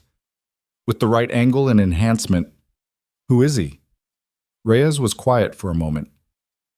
"His name is Garrett Wills. He was a deputy director of the Chicago field office of the FBI. He paused. "He retired 14 months ago, 2 months after Marcus Dre was killed." The car was very still. "That's the redirect mechanism," Vivian said quietly. "That's how the investigation got killed. That's the human face on the federal obstruction." She looked at Reyes. "Can you get that video to someone clean, someone inside the bureau who isn't touched?" "I know one person," Reyes said. "I can't promise." "Send it now," she said. "Before the gala, before anything else." Reyes turned back to the laptop. She called Lucien. "Change of entry," she said. "I'm not going in as a surprise. He knows we're coming. He's had the playbook for 40 hours. Surprising him is no longer the mechanism." "What is?" She looked at herself in the dark reflection of the car window. The woman looking back at her was thin and slightly hollowed from 6 weeks of insufficient sleep and relentless work. But her eyes were steady in a way they hadn't been on the yacht, in a way they hadn't been in the White Room, in a way they hadn't been the morning she found the files. "I go in as myself," she said. "No concealment, no strategy, just Vivian Hale, walking into the room her husband told the world she's too unstable to exist in. He'll move immediately. Let him move. Every camera in that room catches it. Every camera in that room shows Adrian Cross grabbing his mentally ill wife, who just walked in off the street." She watched her own reflection. "He can't be subtle in that room. Not in front of that audience. Whatever he does it publicly. And publicly is where we want him." A long silence. "There's a journalist," Lucien said slowly. "Kara Moss, Tribune. She's been tracking the Adrian story for 8 months. She's the one who's been asking the questions his PR team has been managing. She's in that gala tonight. I can have someone get her a message. Don't tell her what's coming, just tell her to keep her camera on Vivian Hale." "Done." She looked at the city. "And Ethan?" she said. "My people have a location. It's not confirmed, but it's probable. I'm sending 2 men now." If they're wrong, we adjust," Lucien said. "We don't stop." She wanted to argue. She wanted to tell him that Ethan was not an adjustable variable, that she would not proceed on a probably and a will see. She wanted to be the person who put her brother first and the operation second. She wasn't sure she was that person anymore. She wasn't sure when exactly she had stopped being her side, whether it had been the White Room or the yacht, or 6 weeks in a mountain fortress learning how to move through dangerous spaces without flinching. She wasn't sure whether she mourned the loss of her or was simply acknowledging what survival required. "All right," she said.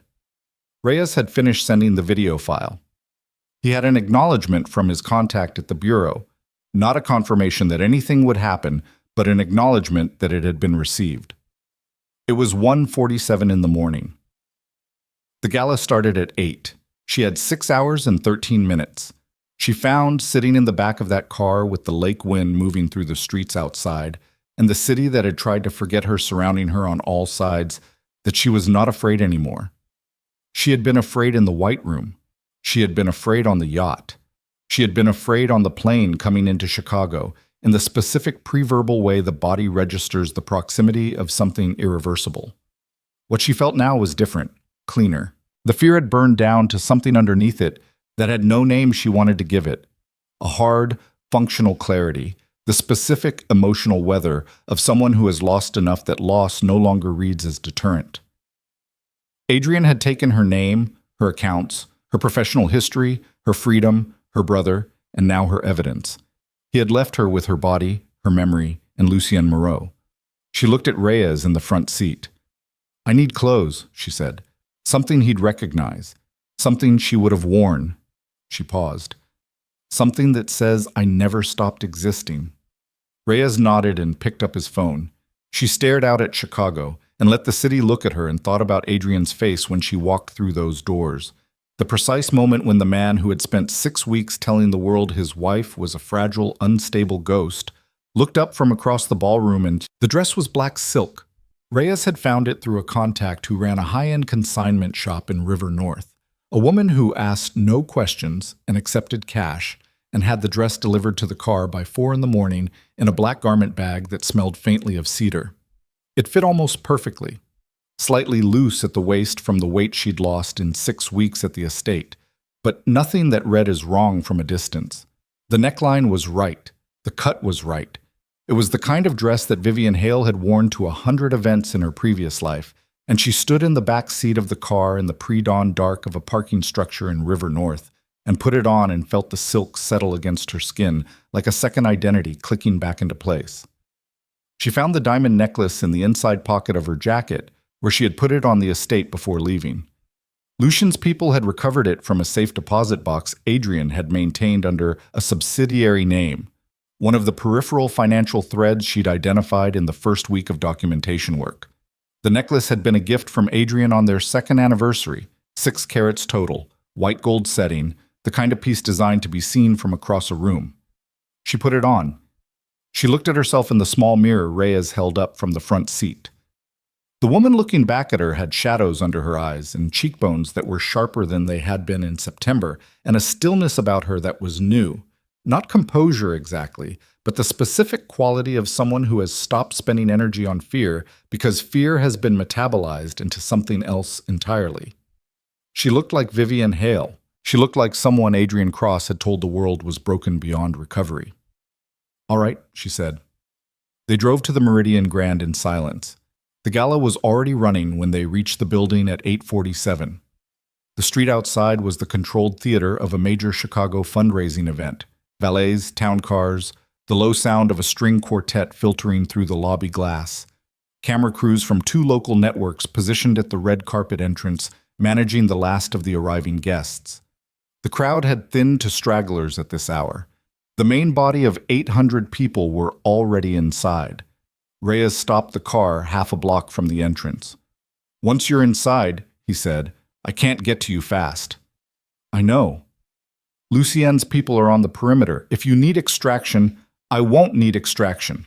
She said it with more certainty than she entirely felt. "What's the status on Ethan?"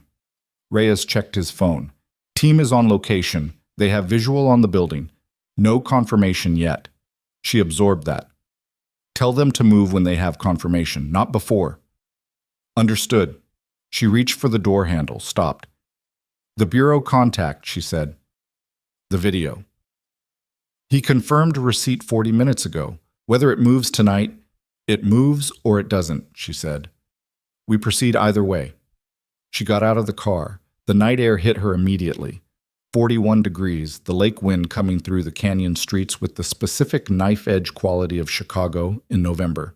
The kind of cold that found the gap between your collar and your jaw and stayed there. She walked the half block to the entrance in heels on wet pavement and kept her spine straight and her face neutral, and felt the gun against her ribs under the silk wrap she'd put over the dress, and thought about absolutely nothing except the next 20 feet.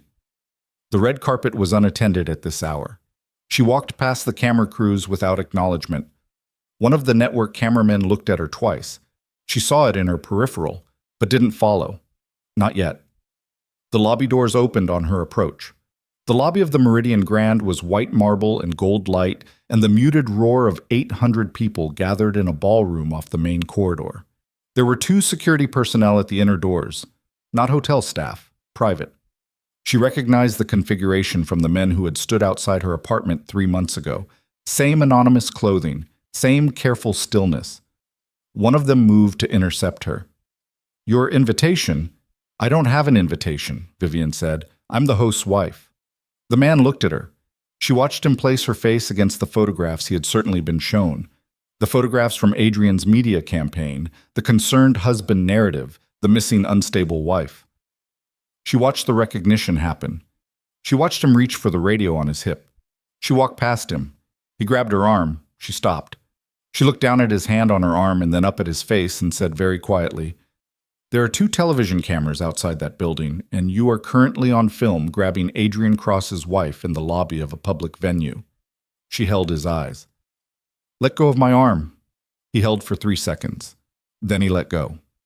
She walked through the inner doors. The ballroom was enormous and full and bright, the kind of room designed for maximum visibility. High ceilings, massive chandeliers, round tables arranged in the precise social geography of Chicago's financial and political hierarchy. She stood at the entrance and let her eyes move across the room and found what she was looking for in approximately 8 seconds. Adrian Cross was at the front of the room near the stage, standing with a group of 6 people. 2 men she recognized as state-level politicians, a woman who ran the 3rd largest investment fund in the Midwest, and others she placed but didn't immediately name. He was in a dark suit, his back 3/4 to her, his posture the easy, commanding posture of a man who owned the room he was standing in. She began walking toward him. The room did not freeze immediately. The freeze happened in stages, the way a wave travels through water. The people nearest to her entrance registered first, the recognition spreading outward as she moved, heads turning, conversations truncating, the ambient sound of the room changing in a way that was subtle and then not subtle at all. By the time she had covered half the distance to where Adrian stood, the room was operating at approximately 60% of its previous volume, which was still 400 people talking, but now talking about the same thing. She saw Kara Moss before Moss saw her. The journalist was positioned at the room's eastern wall, a photographer beside her, and she was already looking toward the entrance because someone had clearly gotten to her in advance. When Moss saw Vivian, her expression went through surprise and recalibration very fast. She lifted her hand to her photographer. The camera came up. Adrian turned. He turned because the man to his left said something, or perhaps because the ambient shift in the room's sound finally registered, or perhaps because somewhere in the mechanism of his extraordinary self-preservation instincts, something fired an alert. He turned, and across 30 feet of Chicago's finest assembly, he looked at his wife standing in a black silk dress with the diamond necklace he had given her bright against her collarbone, and the expression on his face went through several things in very rapid succession before it settled into something that was not quite any of them. She held his eyes. She did not stop walking. He excused himself from the group with a gesture so smooth and practiced that the people around him registered it as normal. He began moving toward her. His security, she counted 3 of them repositioning in the room, began moving as well, converging angles, the geometry of interception. They met in the center of the room. For a moment, they simply stood there, 3 feet apart, 800 people attending to them with varying degrees of visibility while pretending to attend to their conversations, Moss's camera running, 2 other phones raised in the crowd because it was that kind of room and that kind of moment. Adrian looked at her. His face was doing the performance of concern, the worried husband expression she had watched him deliver in 3 separate media interviews over the past 6 weeks. But underneath it, in the specific tension around his jaw and the thing happening behind his eyes, was something else entirely. "Vivian," he said. His voice was calibrated for the people near enough to hear, gentle, relieved. "Thank God. Where have you been?" "My name is Vivian Hale," she said clearly at full volume. "I'm a financial investigative journalist. 8 weeks ago, my husband had me involuntarily committed on fraudulent psychiatric documentation and arranged for my transfer to a private facility outside the country. I'm standing here because the transport was intercepted." The room went from 60% to perhaps 15% volume in approximately 3 seconds. Adrian's expression held the performance for another beat. Then something shifted in it, very slightly, like a mask that has been struck without quite falling. His voice dropped. "You need to come with me. Right now." "No." "Vivian." "Say my name at full volume again," she said, "for the cameras." His jaw tightened. The three security men had arrived at the edges of their immediate space, close enough to move on a signal, held back by exactly the calculation she'd laid out to Reyes in the car. Every hand that touched her in this room was on every device in this room. "You don't know what you're doing," Adrian said. "I know exactly what I'm doing." She held his eyes. "I've been doing it for 6 weeks."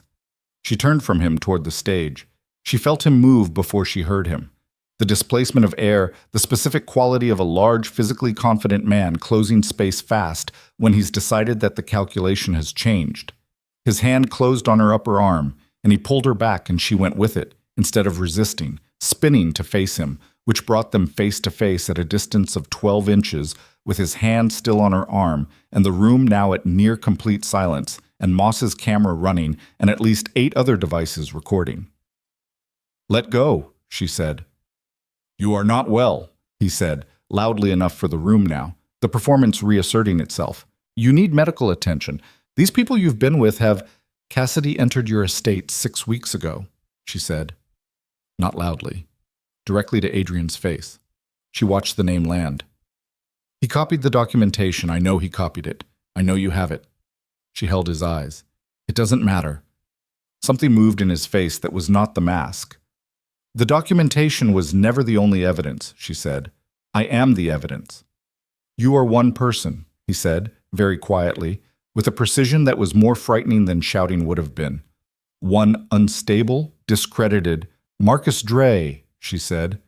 His hand tightened on her arm. "Garrett Wills," she said.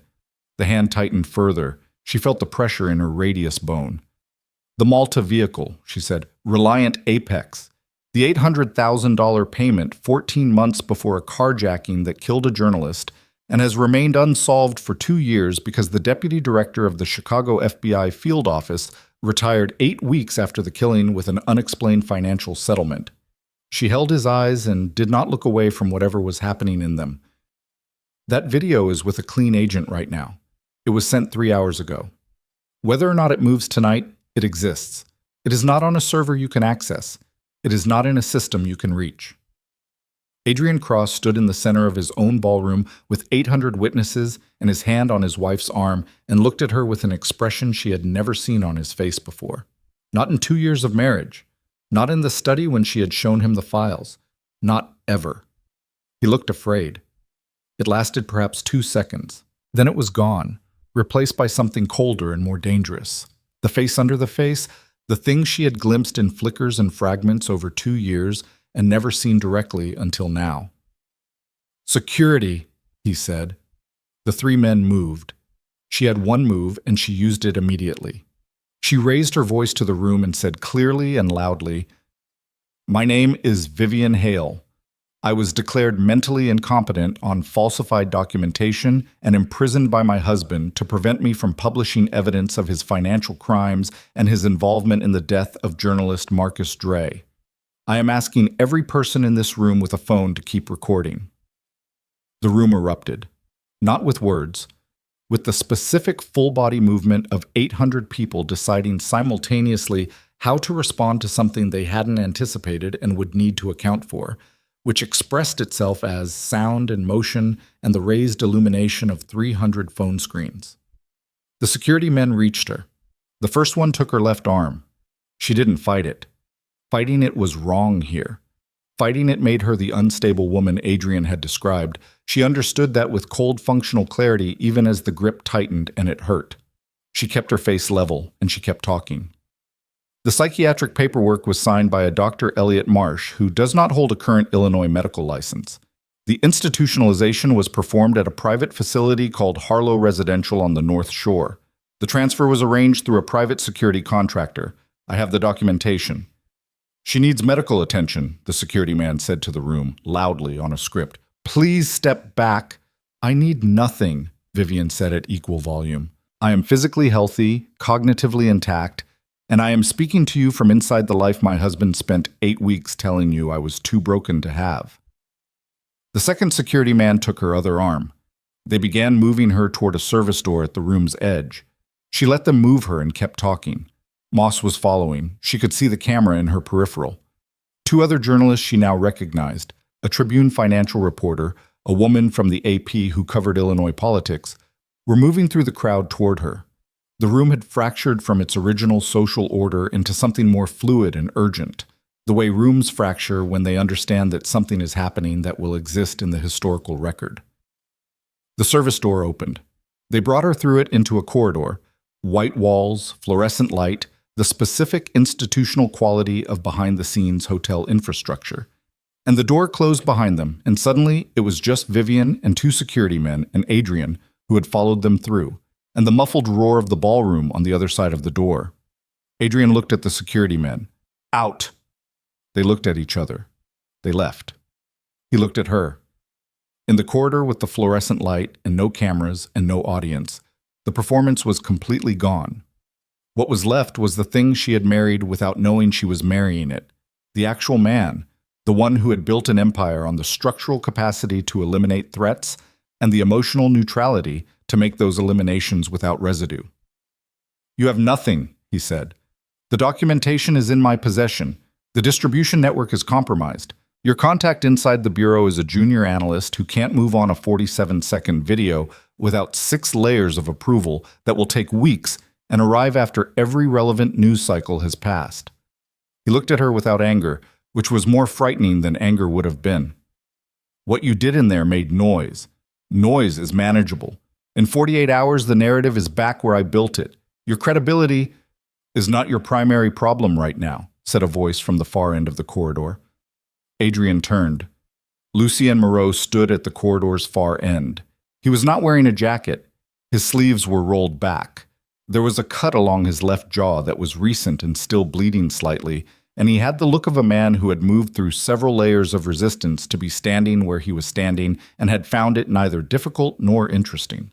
Behind him, 2 of his men stood at the corridor's entrance. Adrian looked at Lucien. Whatever he felt in that moment, he did not show it. That was the thing about Adrian Cross that had always been true. His capacity to receive catastrophic information without visible response was so developed as to seem like something structural rather than performed. "Moreau," he said. "Cross," Lucien said. He walked down the corridor with the deliberate, unhurried pace of someone who has already decided how this ends and is not in a rush to arrive at a conclusion that isn't going anywhere. He stopped 8 feet from Adrian and looked at him with the specific quality of attention that Vivian had seen him give to the wall of photographs in the room at the estate.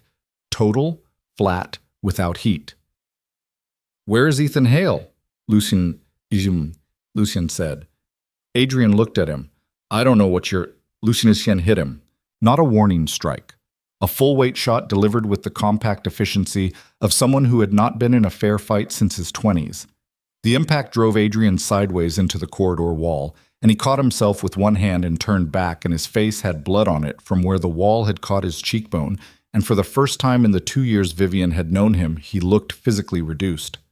"Where?" Lucien said.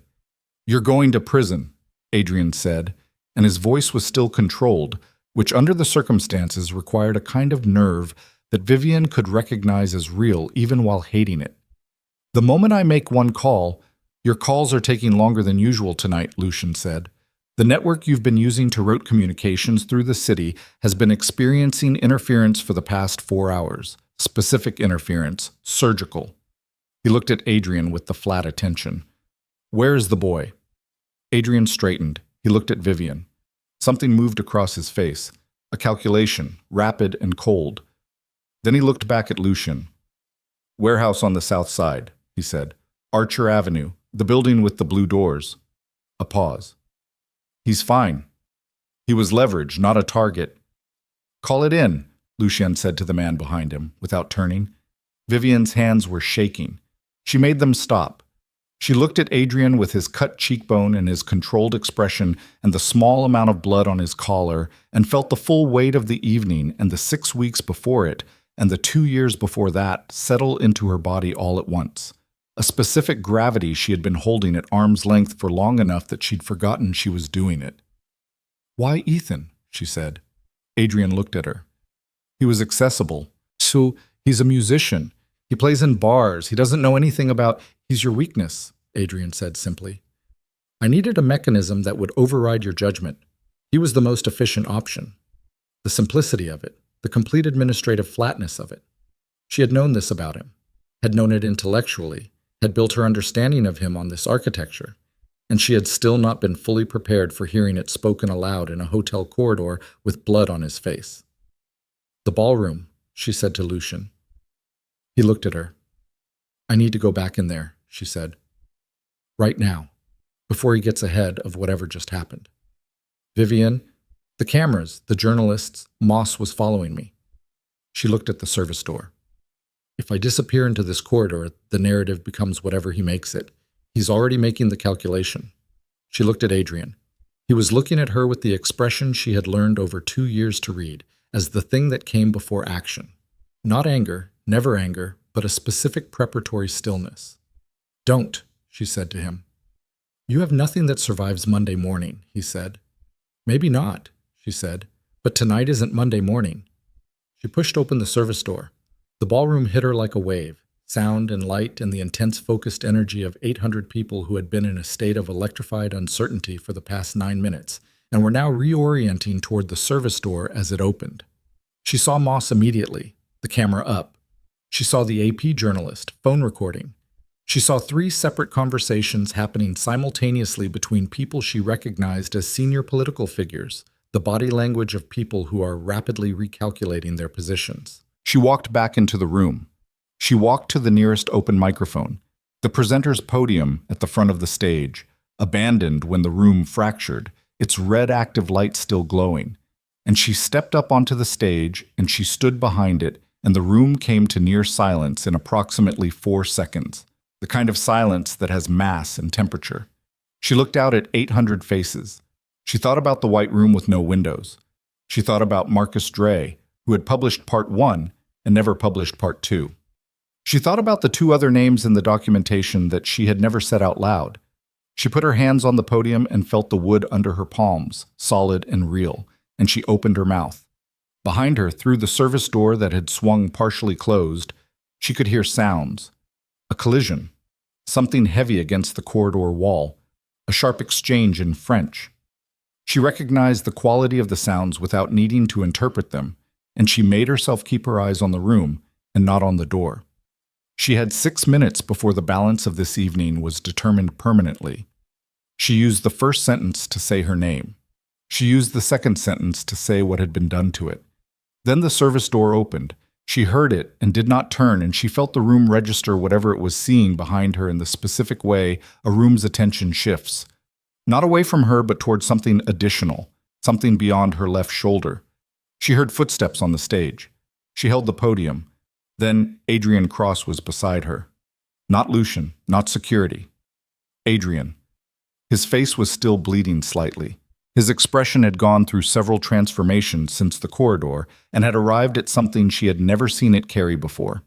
Not the controlled performance, not the administrative coldness, but something rawer and more dangerous. The expression of a man who has decided that the normal rules of his own behavior no longer apply to this moment. He took the microphone.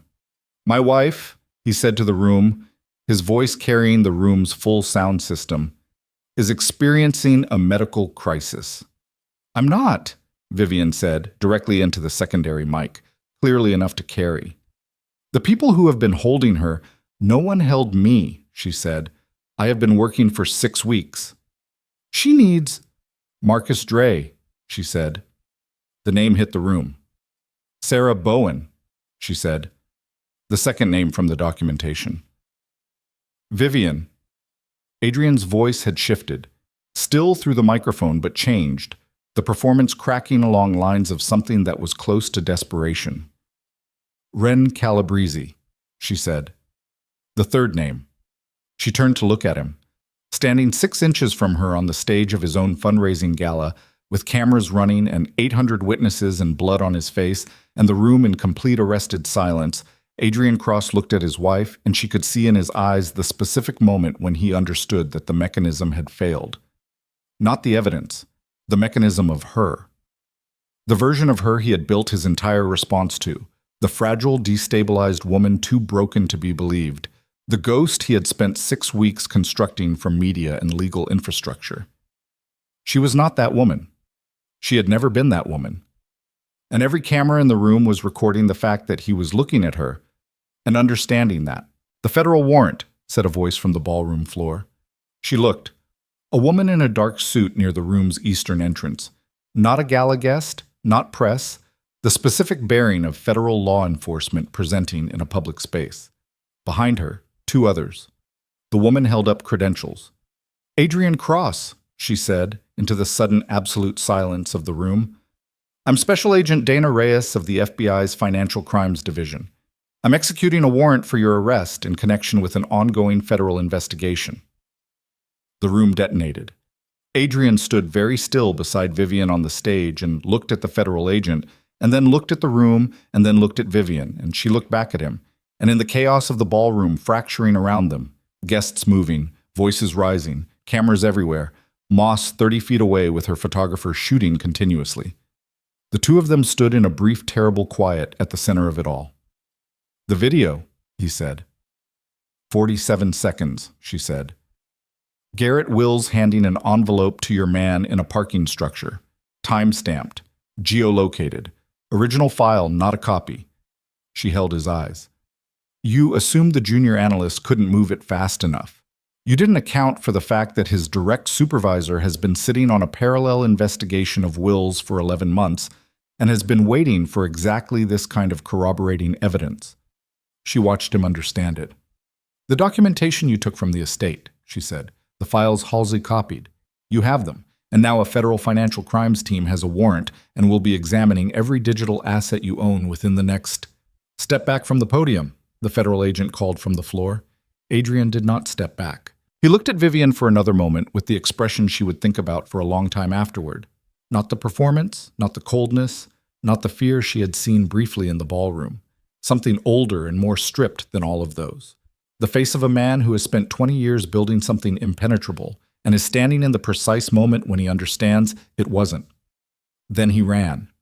Not toward the exits, toward the back of the stage where a service corridor connected to the freight elevator system and from there to the building's roof access, which she recognized as the architecture of a pre-planned escape route, because Adrian Cross had always had a pre-planned escape route, because Adrian Cross had been preparing for this moment for longer than she had. She went after him.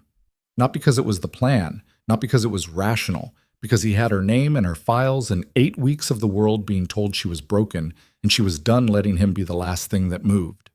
The stage stairs on the far side. The service corridor door still swinging. She went through it at full speed in heels that she kicked off after 4 steps because the floor was concrete and heels were a liability and she was done with liabilities. The corridor was narrow and fluorescent and she could hear him ahead of her.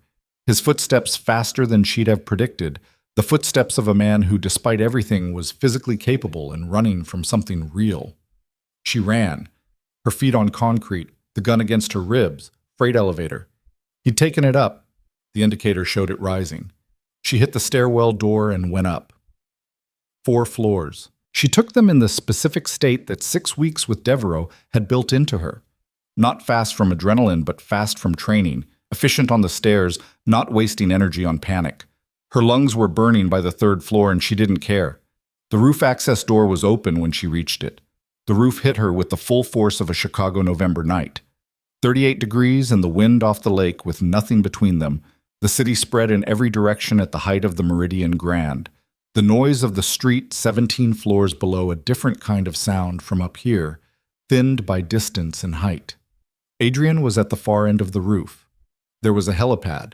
She saw the markings, the wind indicator, and no helicopter because whatever escape he'd arranged hadn't arrived yet or had been disrupted.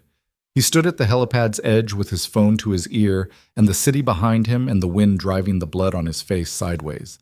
He turned when he heard the roof door. She walked toward him. "It's over," she said. "The helicopter is 12 minutes out," he said. He still had his phone. His voice was the composed voice, the one that had survived everything so far. It's not coming, she said. Lucien's people have been monitoring your air traffic since last night. Something moved in his face. Put the phone down, she said. You're going to ruin... He stopped, recalibrated. Vivian, think about what happens after this. Even if I'm arrested, even if the case goes forward, you know what my legal resources look like.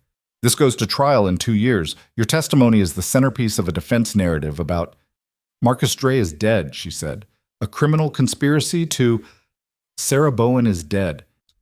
Destroy a man who... Ren Calabrese is dead. Her voice did not waver. And you put me in a white room and tried to ship me offshore because I found out. That's what happened. That's what you did. And every person in that ballroom heard me say it, and every camera in that room has it, and you can spend 2 years and every dollar you have trying to construct an alternative version of that, and it will not change what happened. The wind was enormous up here. Her dress was wrong for this temperature, and she could feel the cold through the silk, the specific cold of height and exposure, and she stood in it and looked at Adrian Cross on the roof of his own gala venue and waited. He looked at her for a long time. Then he moved. Not toward the door, toward her. She had perhaps 2 seconds to read it, and she read it correctly. This was not the administrative man, not the performance, not the controlled coldness. This was something that had been building for the entirety of the evening and had found its moment in the private darkness of a roof with no cameras and a 12-story drop at its edges. He covered the distance between them fast, his hand reaching for the necklace. Not the necklace, her throat above it, and she stepped inside the reach instead of back, the way Devereaux had drilled into her. Don't retreat, step inside, use the geometry. Her elbow caught his forearm and deflected the grab. Her knee caught his thigh, not the intended target, but close. He adjusted faster than she'd expected, and his weight came into her, and they went down together on the roof surface, his hands finding her shoulders and slamming her back against the concrete, and she felt that impact in every vertebra and in the back of her skull, and the world went briefly white at its edges. He was above her, his hands on her shoulders, his face in hers, and the performance was completely gone now, and what was underneath it was... She brought her knee up hard. He gasped, and his grip broke, and she used the half-second to get leverage and push and roll and get her knees under her, and by the time she was on her feet, he was coming back up, and she had the gun in her hand. She did not remember drawing it. Her hands were shaking, and she made them stop, the way she'd made them stop in the car 3 hours ago, the same act of will applied to the same physiological response. She pointed the gun at Adrian Cross.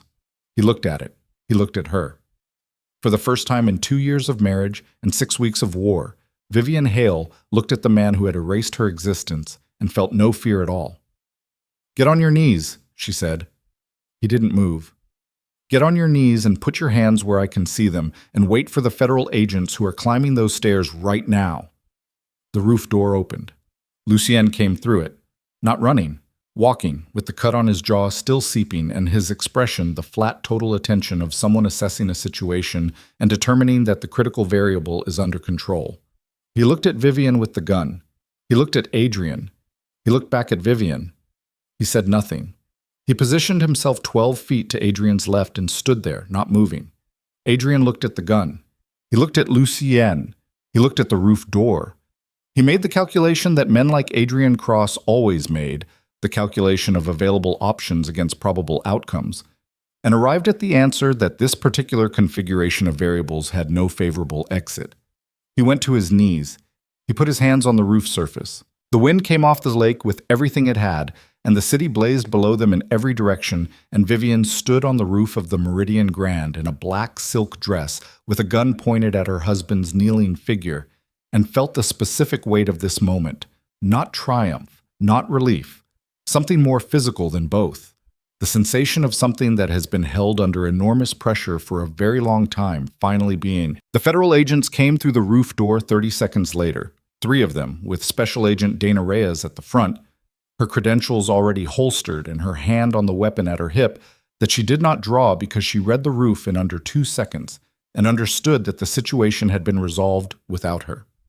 She looked at Adrian Cross on his knees with his hands flat on the concrete. She looked at Vivian standing over him with the gun. She looked at Lucien Moreau, positioned 12 feet to the left, like a fixed point in a geometry that had already concluded. Ma'am, Reyes said, carefully, the specific tone of a federal agent addressing an armed civilian in a situation that did not require escalation. I need you to lower the weapon. Vivian looked at Adrian on his knees. The wind was still coming hard off the lake, and his hair was across his face, and the blood on his cheekbone had dried to a dark line, and he was looking at the concrete surface of the roof with the expression of a man performing a final interior calculation and finding that the numbers no longer worked. She lowered the gun.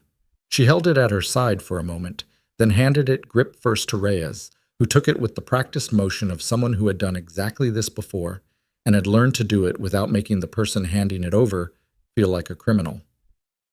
Adrian Cross, Reyes said, moving past Vivian toward the kneeling man. You are under arrest. You have the right to remain silent. Adrian did not respond. He let himself be cuffed without resistance, which was the thing Vivian found most disturbing about it. Not the arrest itself, but the absence of fight in him. She had braced for something in these final moments. Some last version of the performance. Some final deployment of the composure that had gotten him through 30 years of building things that should not have been built. What she got instead was a man going through the physical motions of arrest with the internal quality of someone who has already moved on to the next problem, which was the problem of surviving what came after this night. He was walked to the roof door by the two agents. At the threshold, he stopped. He turned and looked back at her across the roof with the city blazing behind him and the wind pulling at his suit, and she looked back, and there was a moment, 3 seconds, 4, in which they regarded each other across the concrete with everything that had happened between them lying in the space between. He said nothing. She said nothing. He went through the door. Vivian stood on the roof of the Meridian Grand with the wind hitting her bare feet on the cold concrete and the gun gone from her hand and the city enormous around her in every direction, and she waited for something to arrive, some relief, collapse, grief, rage, any of the things she had expected to feel when this moment finally came. What arrived instead was a profound and slightly disorienting quiet. Not peace. Quiet was not peace.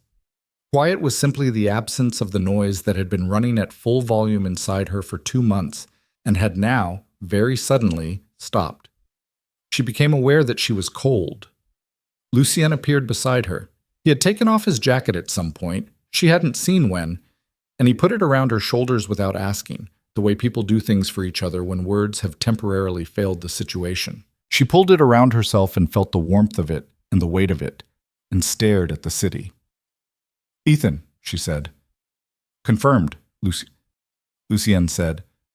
His voice was quiet. My people reached the building 20 minutes ago. He's out. He's not injured. She closed her eyes.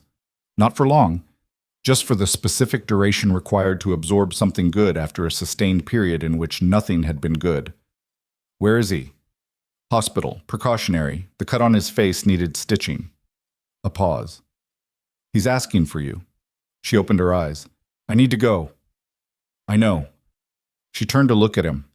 In the aftermath of everything, with the roof cleared now except for the two of them and the wind and the city, Lucien Moreau looked like what he was. A man who had been in several physical confrontations in the past 4 hours, who was bleeding from a cut on his jaw that probably needed attention, who carried in his face and posture the accumulated weight of an 8-year vendetta that had just reached its conclusion. He looked, for the first time in the 2 months she had known him, tired, not broken. She didn't think Lucien Moreau broke, but tired in the specific way of a man who has been running on purpose and fury for a very long time and has just arrived at the moment when both of those fuels run out simultaneously.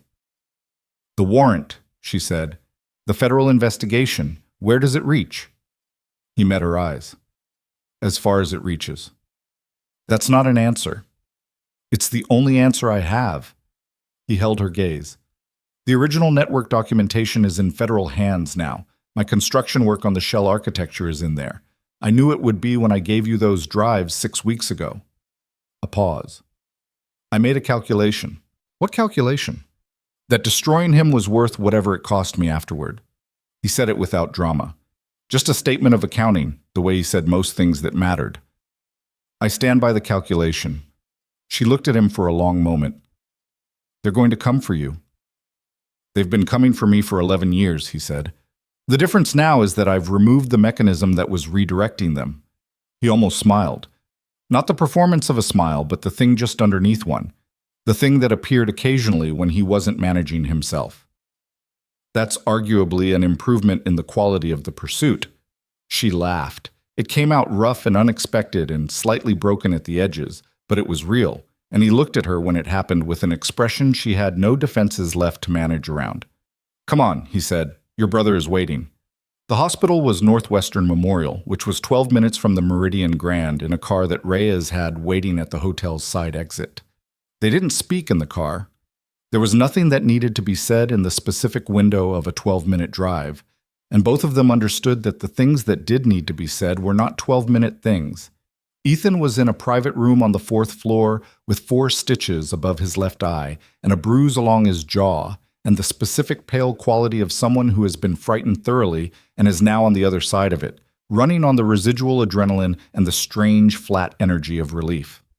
He was sitting up in the bed when Vivian came through the door, and he looked at her, and she looked at him, and she crossed the room and held him with both arms, and felt him shake against her shoulder and held on until it stopped. I didn't tell them anything, he said, when he could speak. His voice was muffled against her. They asked about you, about where you were, and I didn't know anyway, but I wouldn't have. I know, she said. Are you okay? Yes. You look. He pulled back and looked at her face. You look different. She didn't answer that. She stayed with him for 2 hours. Lucien waited in the corridor, which she was aware of without making it a point of sustained attention. At some point during those 2 hours, a federal victim services officer came by and gave Ethan a card and explained the process that would follow. Statements, documentation, timeline of the investigation. Ethan took the card and held it and looked at it with the expression of someone processing a world that had been much larger and more dangerous than they had understood. Adrian, he said after the officer left. Arrested, Vivian said. Tonight. Ethan was quiet for a moment. He turned the card in his fingers. He used to call me. Every few months, just to check in, he'd say. Ask how the music was going, whether I needed anything. He paused. I thought he actually liked me. He needed a lever, Vivian said, simply, without decoration. Ethan absorbed that. I kept taking the money. I know. I should have. You didn't know what he was, she said. I lived with him for 2 years, and I didn't know what he was. Not fully. Don't do that to yourself. He looked at her. Where have you been? The last 2 months. Where were you? She thought about the estate in the mountains, the vineyards in the snow, the war room and the screens, and 6 weeks of building something out of documents and fury and the company of a man she had no clean language for. Safe, she said. Mostly. He looked at her for a long moment. His eyes went to the doorway, and she knew he was registering the man standing in the corridor, the presence she'd been aware of for 2 hours. Who is he? Ethan said. Vivian looked at the doorway, at Lucien's profile against the corridor light, the cut on his jaw, the rolled-back sleeves, the particular quality of stillness he carried that she had spent 2 months learning to read and had never fully finished reading. Complicated, she said. Ethan looked at her and then back at Lucien and then back at her and said nothing further because Ethan had always had a musician's instinct for when a note had been played, and the space after it needed to be left alone. She left the hospital at 2 in the morning. The city was quiet in the way that large cities are quiet between 2 and 4 in the morning. Not empty, never empty, but running on a reduced register, the infrastructure still operating, but the human volume turned low. She stood outside Northwestern Memorial with Lucien beside her, and the lake wind still working and the adrenaline of the evening finally draining to its last reserves. And she felt the full weight of her own body for the first time in hours. The bruises from the roof concrete, the ache in her shoulders from where Adrian had slammed her down, the particular exhaustion that accumulated when terror and action and cold and grief had all been running simultaneously for an extended period and then stopped. The documentation, she said. The case. How long before it moves formally? Reyes told me the financial crimes warrant was the first of 3, Lucien said. The obstruction material, the Wills video, the Dre connection, goes to a separate unit. She said weeks, not months. The media. Moss filed before she left the building. Tribune Digital ran the first piece at 11:47. He paused. It's been republished in 11 countries as of an hour ago. The international distribution packages, the ones Halsey didn't reach, began unlocking at midnight. The journalists Reyes pre-positioned are filing now. She had spent 6 weeks building that architecture. She had nearly lost it. She thought about what had survived, the 47-second video, her own testimony, the momentum of a room full of witnesses, and understood that what had ultimately mattered was not the perfection of the documentation, but the irreversibility of the moment. Some things, once they existed in enough rooms and enough cameras and enough people's direct experience, could not be reconstructed as something else regardless of what resources were deployed against them. Adrian Cross had understood that too. That was what she had seen in his eyes on the roof before they took him through the door. The families, she said. Dre's family. The others. Lucien looked at her. Someone needs to reach them before the news does, she said. They deserve to hear it directly, not from a news alert. I can have someone. I'll do it myself, she said. When it's appropriate. When the case is far enough along that I can speak to them about it properly. She looked at the street. That's something I owe them. Not the case, not the documentation. Just someone telling them directly what happened and that it's being addressed. Lucien was quiet for a moment. Then he said, You were a journalist before you were any of this. I was always a journalist, she said. Adrian just made me into this as well. A car was idling at the curb. Reyes's, waiting. She looked at it and looked at Lucien and understood that the logistics of what came next were about to become the thing that occupied the space where the operation had been, and that logistics had no patience for the conversations that weren't logistics. Where do you go now? She said. Lucien looked down the empty street. Montreal, for the moment. My lawyers have been managing the federal exposure for years. This changes the shape of it, but not the existence of it. We adapt. And your people, the ones who are accounted for, he said. Halsey is in federal custody. She cooperated. That's between her and whatever arrangement she makes. The rest of my operation is intact. She looked at him. You're going to keep doing what you do. I'm going to keep surviving what I am, he said, which is not quite the same thing. She understood the distinction. She held it. When the trial starts, she said, I'll be subpoenaed. My testimony covers the financial architecture, the institutionalization, the yacht. It will cover what I know about the original network construction. She held his eyes. It will cover your involvement in building the shell infrastructure. I know. I'll tell the truth. I know that too. It may... Vivian. His voice was quiet and even. Tell the truth. All of it. Whatever it does to me, tell the truth. That's the thing that makes everything else matter. She looked at him for a long moment. You're more complicated than you present. Most people are. She almost smiled. Almost. She stepped toward him and he didn't move back, and she put her hand against the side of his face. Not the cut side, the other side. Her palm against his jaw in the specific gesture of someone making contact with something real after a long time of operating in the abstracted emergency of crisis. He put his hand over hers, not moving it, just holding it there.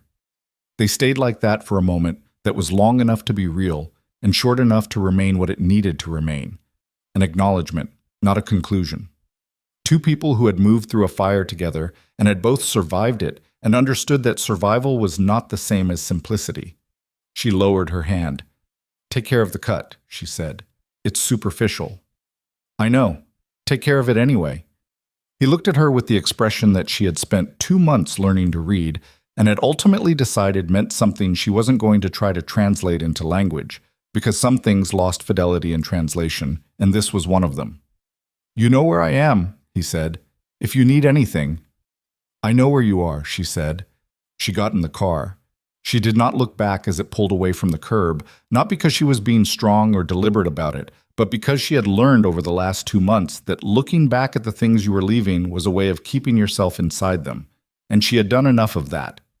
She watched Chicago move past the windows instead. The night streets, the amber light on the wet pavement, the buildings that had held her life for 14 years, and had watched her disappear from them without protest. The city looked the same. She did not. The weeks that followed had the specific quality of aftermath. Not recovery, not resolution, but the long, unglamorous process of a world reassembling itself around a new set of facts. The morning after the gala, Vivian Hale's name was on the front page of 11 newspapers in 6 countries. Not as Adrian Cross's troubled wife, not as the missing woman who had been exploited by criminal elements, as a journalist who had investigated her husband's financial crimes and survived his attempt to erase her. She read every piece. Some of them were wrong about details. Several were wrong about Lucien. The narratives ranged from criminal kidnapper to reluctant ally to shadowy protector, none of them accurate, and all of them missing the texture of what had actually happened in the mountains outside Montreal over 6 weeks in the autumn. She did not correct the record on those pieces, not yet, because the record on Lucien was a more complicated document than any news cycle could hold, and she was not willing to flatten it into something the cycle could process. She gave her formal statement to the FBI Financial Crimes Division 3 days after the gala. It took 11 hours across 2 sessions. She was methodical and exact, and she told the truth about all of it: the pipeline documentation, the psychiatric institutionalization, the transfer, the yacht, the 6 weeks at the estate, the documentation reconstruction, the distribution architecture, the role Halls had played, the role Lucien had played in building the original network and in dismantling the man it had served. The agent recording the statement was a woman named Oku, who asked questions with the precise, non-reactive clarity of someone who had been doing this long enough to understand that the goal was accuracy and not judgment. Vivian appreciated that. She was not charged with anything. Reyes, the lead agent, explained this to her in a brief conversation on the second day. The involuntary institutionalization, the offshore transfer, and the circumstances of her absence from the country created a victim framework that held regardless of the activities she had participated in during those 6 weeks. There were things the federal machinery wanted from her: testimony, documentation, cooperation. And there were things it did not, and her armed appearance on a hotel rooftop was in the latter category only because it had served the former. She didn't find this entirely comfortable. She said so to Oku, who looked at her with something that might have been respect and wrote it down. Ethan was released from the hospital 2 days after the gala. He moved into a sublet in Logan Square, away from the apartment Adrian had been quietly subsidizing for 4 years, a connection he severed with the systematic efficiency of someone who understood that clean breaks were the only kind that healed correctly. He called her every few days. The calls were short and real, and sometimes difficult and never dishonest, which was the only kind of relationship with her brother she had ever actually wanted. Karamos published her investigation in the Tribune 3 weeks after the gala. 6 parts, running on consecutive Sundays. Vivian read all 6 and found them to be the most accurate accounting of the pipeline and its consequences that had been publicly produced. Moss had done her work, had gone to primary sources, had not allowed the spectacle of the gala night to substitute for the harder journalism underneath it. She wrote Moss a brief note acknowledging the work. Moss wrote back with 2 follow-up questions that were genuinely good ones, and Vivian answered them off the record. She reached Marcus Dre's widow 6 weeks after the gala. The woman's name was Paula, and she lived in Pilsen with her 2 sons, who were 11 and 8, and she received Vivian in her kitchen on a Tuesday morning with the specific composure of someone who had been grieving for 2 years and had organized their grief into a structure that was livable rather than consuming. Vivian sat at Paula Dre's kitchen table and drank coffee and told her everything she could tell her about what had happened to Marcus and why and by whom. And Paula listened without interrupting, and when Vivian finished, Paula was quiet for a long time. "Did he know?" Paula asked. "When he published the first part, did he know how close it was?" "I think so," Vivian said. "The work he did was too precise not to have known." Paula nodded. She wrapped both hands around her coffee cup. "He almost didn't publish it. He came home the night before and he said he wanted to talk about whether to wait, whether to have more. I told him if he waited, there would always be more to have." She looked at the table. "I've thought about that a lot." "You told him right," Vivian said. "He was right to publish it. What happened to him afterward was not the consequence of his decision. It was Adrian Cross's decision. Those are not the same debt." Paula looked at her. You sound like someone who has had to figure that out about herself. Vivian held her gaze. Yes, she said. She met with Sarah Bowen's parents in Cincinnati the following week. Ren Calabrese had no surviving family she could locate.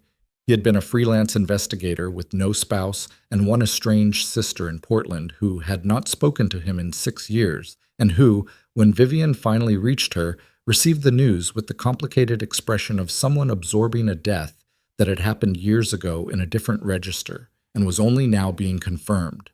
None of these conversations were clean. None of them closed anything in a way that felt finished. She understood that closing was not the goal. The goal was acknowledgement, the specific human act of looking at what had happened and saying, without deflection or management, this occurred, this person existed, this mattered. Adrian Cross's trial date was set for 14 months after his arrest. His legal team was, as expected, exceptional. A wall of corporate defense attorneys with deep federal experience and the specific capability of making the timeline of a case stretch until memory fatigued and attention moved elsewhere. Vivian expected this. She had reported on enough corporate prosecutions to understand that the first trial would not be the last word and that the last word would take years. She was prepared to take years. She returned to journalism 4 months after the gala. Not to the same infrastructure. Her previous publication had, over the course of 2 years of Adrian's quiet pressure campaign, been restructured in ways that made it an unreliable home. She published her first piece as an independent correspondent through a digital outlet with a clean editorial structure and strong international distribution. And the piece was an investigation into the political leverage mechanism she had documented. The 2 compromised senators, the specific architecture of controlled financial exposure Adrian had maintained for 4 years. Both senators resigned within a week of publication. She received over the following month approximately 400 messages from people who had been watching her story since the gala night and who wanted to tell her things. Their own stories, mostly, variations on the theme of institutional erasure. The specific experience of having someone in a position of power decide that they were a problem and deploy resources accordingly. She read all of them. She could not respond to all of them, but she read them, and she kept a file of the ones that contained the specific texture of verifiable truth, and 3 of those files became investigations that she spent the following year working on. She moved to a different apartment, not the penthouse. She had not considered the penthouse. A second-floor unit in Lincoln Park, south-facing, with a view of a park rather than a lake. Smaller than anything she had lived in during the Adrian years. She furnished it with the specific intention of a person who is choosing what they bring into a space rather than accepting the space as given. The bookshelves she filled slowly with books she chose carefully. The walls she left largely bare for the first several months because she was not yet sure what she wanted to look at. She slept. Not well, not at first. The first month in the new apartment was broken sleep, full of the specific imagery that 2 months of sustained crisis had deposited in the overnight regions of her brain, the white room and the Atlantic rain and the roof concrete under her bare feet. But she slept, and the broken quality of it improved slowly. The way things improve when you give them time and don't expect them to improve faster than they're capable of. She heard from Lucien 4 months after the gala. Not a call. A message, brief, through a channel she recognized as one of the secure communication lines his network maintained. It said that the federal investigation touching his network's prior construction work had been formally opened, as expected, and that his legal situation was complex but manageable, and that he was operating from a location he did not specify, but that she understood to be somewhere in Western Europe based on the timestamp. He asked how she was. She wrote back. She told him she was working again. She told him the Tribune series had been good, and that Moss had done Marcus Dre's story the right kind of justice. She told him Ethan was fine, and that she had visited the families. She did not tell him how the apartment looked, or that she had kept his jacket, or that she still thought about the roof and the vineyard and the specific quality of his voice at 3 a.m. when the stakes were absolute. He wrote back once more. He said he was glad. He said she should be careful. Not because he thought she was incapable of it, but because careful people lasted longer, and he preferred the world that contained her to the alternative. She sat with that message for a while. Then she wrote back, likewise. She didn't hear from him again for a long time after that. And the silence was not the silence of absence, but the silence of two people who understood that whatever they were to each other existed in the register of things that did not require constant maintenance to remain real. She thought about him occasionally, not always, not painfully, but with the specific kind of thought given to experiences that have changed the shape of your interior in ways you are still discovering. He was not gone from her life. He was positioned at a distance that the nature of both their lives required, and she had made peace with distance as a condition. She had not always been at peace with much. The first snowfall in Chicago that year came on a Tuesday in late November. She was at her desk when it started, working on a piece not about Adrian, about a different architecture of institutional fraud in a different city, and she looked up from the screen and saw it through the window, the first flakes coming down on the park below in that specific way. Snow moved before it committed to accumulating, tentative and diagonal in the wind. She saved the document. She put on her coat. She went outside. The park was almost empty. A man walking a dog on the far path. A woman jogging in the wrong clothes for the temperature. The trees bare and the first snow settling into the grass in small separate patches. Not yet enough to change the color of things, but enough to alter the texture. Vivian walked through it. She was 37 years old, and her name was her own again. Documented, restored, attached to a body of work that was growing back the way things grew back after they had been stripped to the ground. She was not the woman who had sat at a desk in a penthouse 3 months before, reading numbers in the dark while the city slept, and her husband waited in the next room with his smile and his contingencies. She was not, entirely, the woman who had stood on a yacht deck in the Atlantic rain and chosen to follow a dangerous man into the dark because the alternative was disappearing forever. She was something that had come after both of those women, something that had been assembled from what survived them.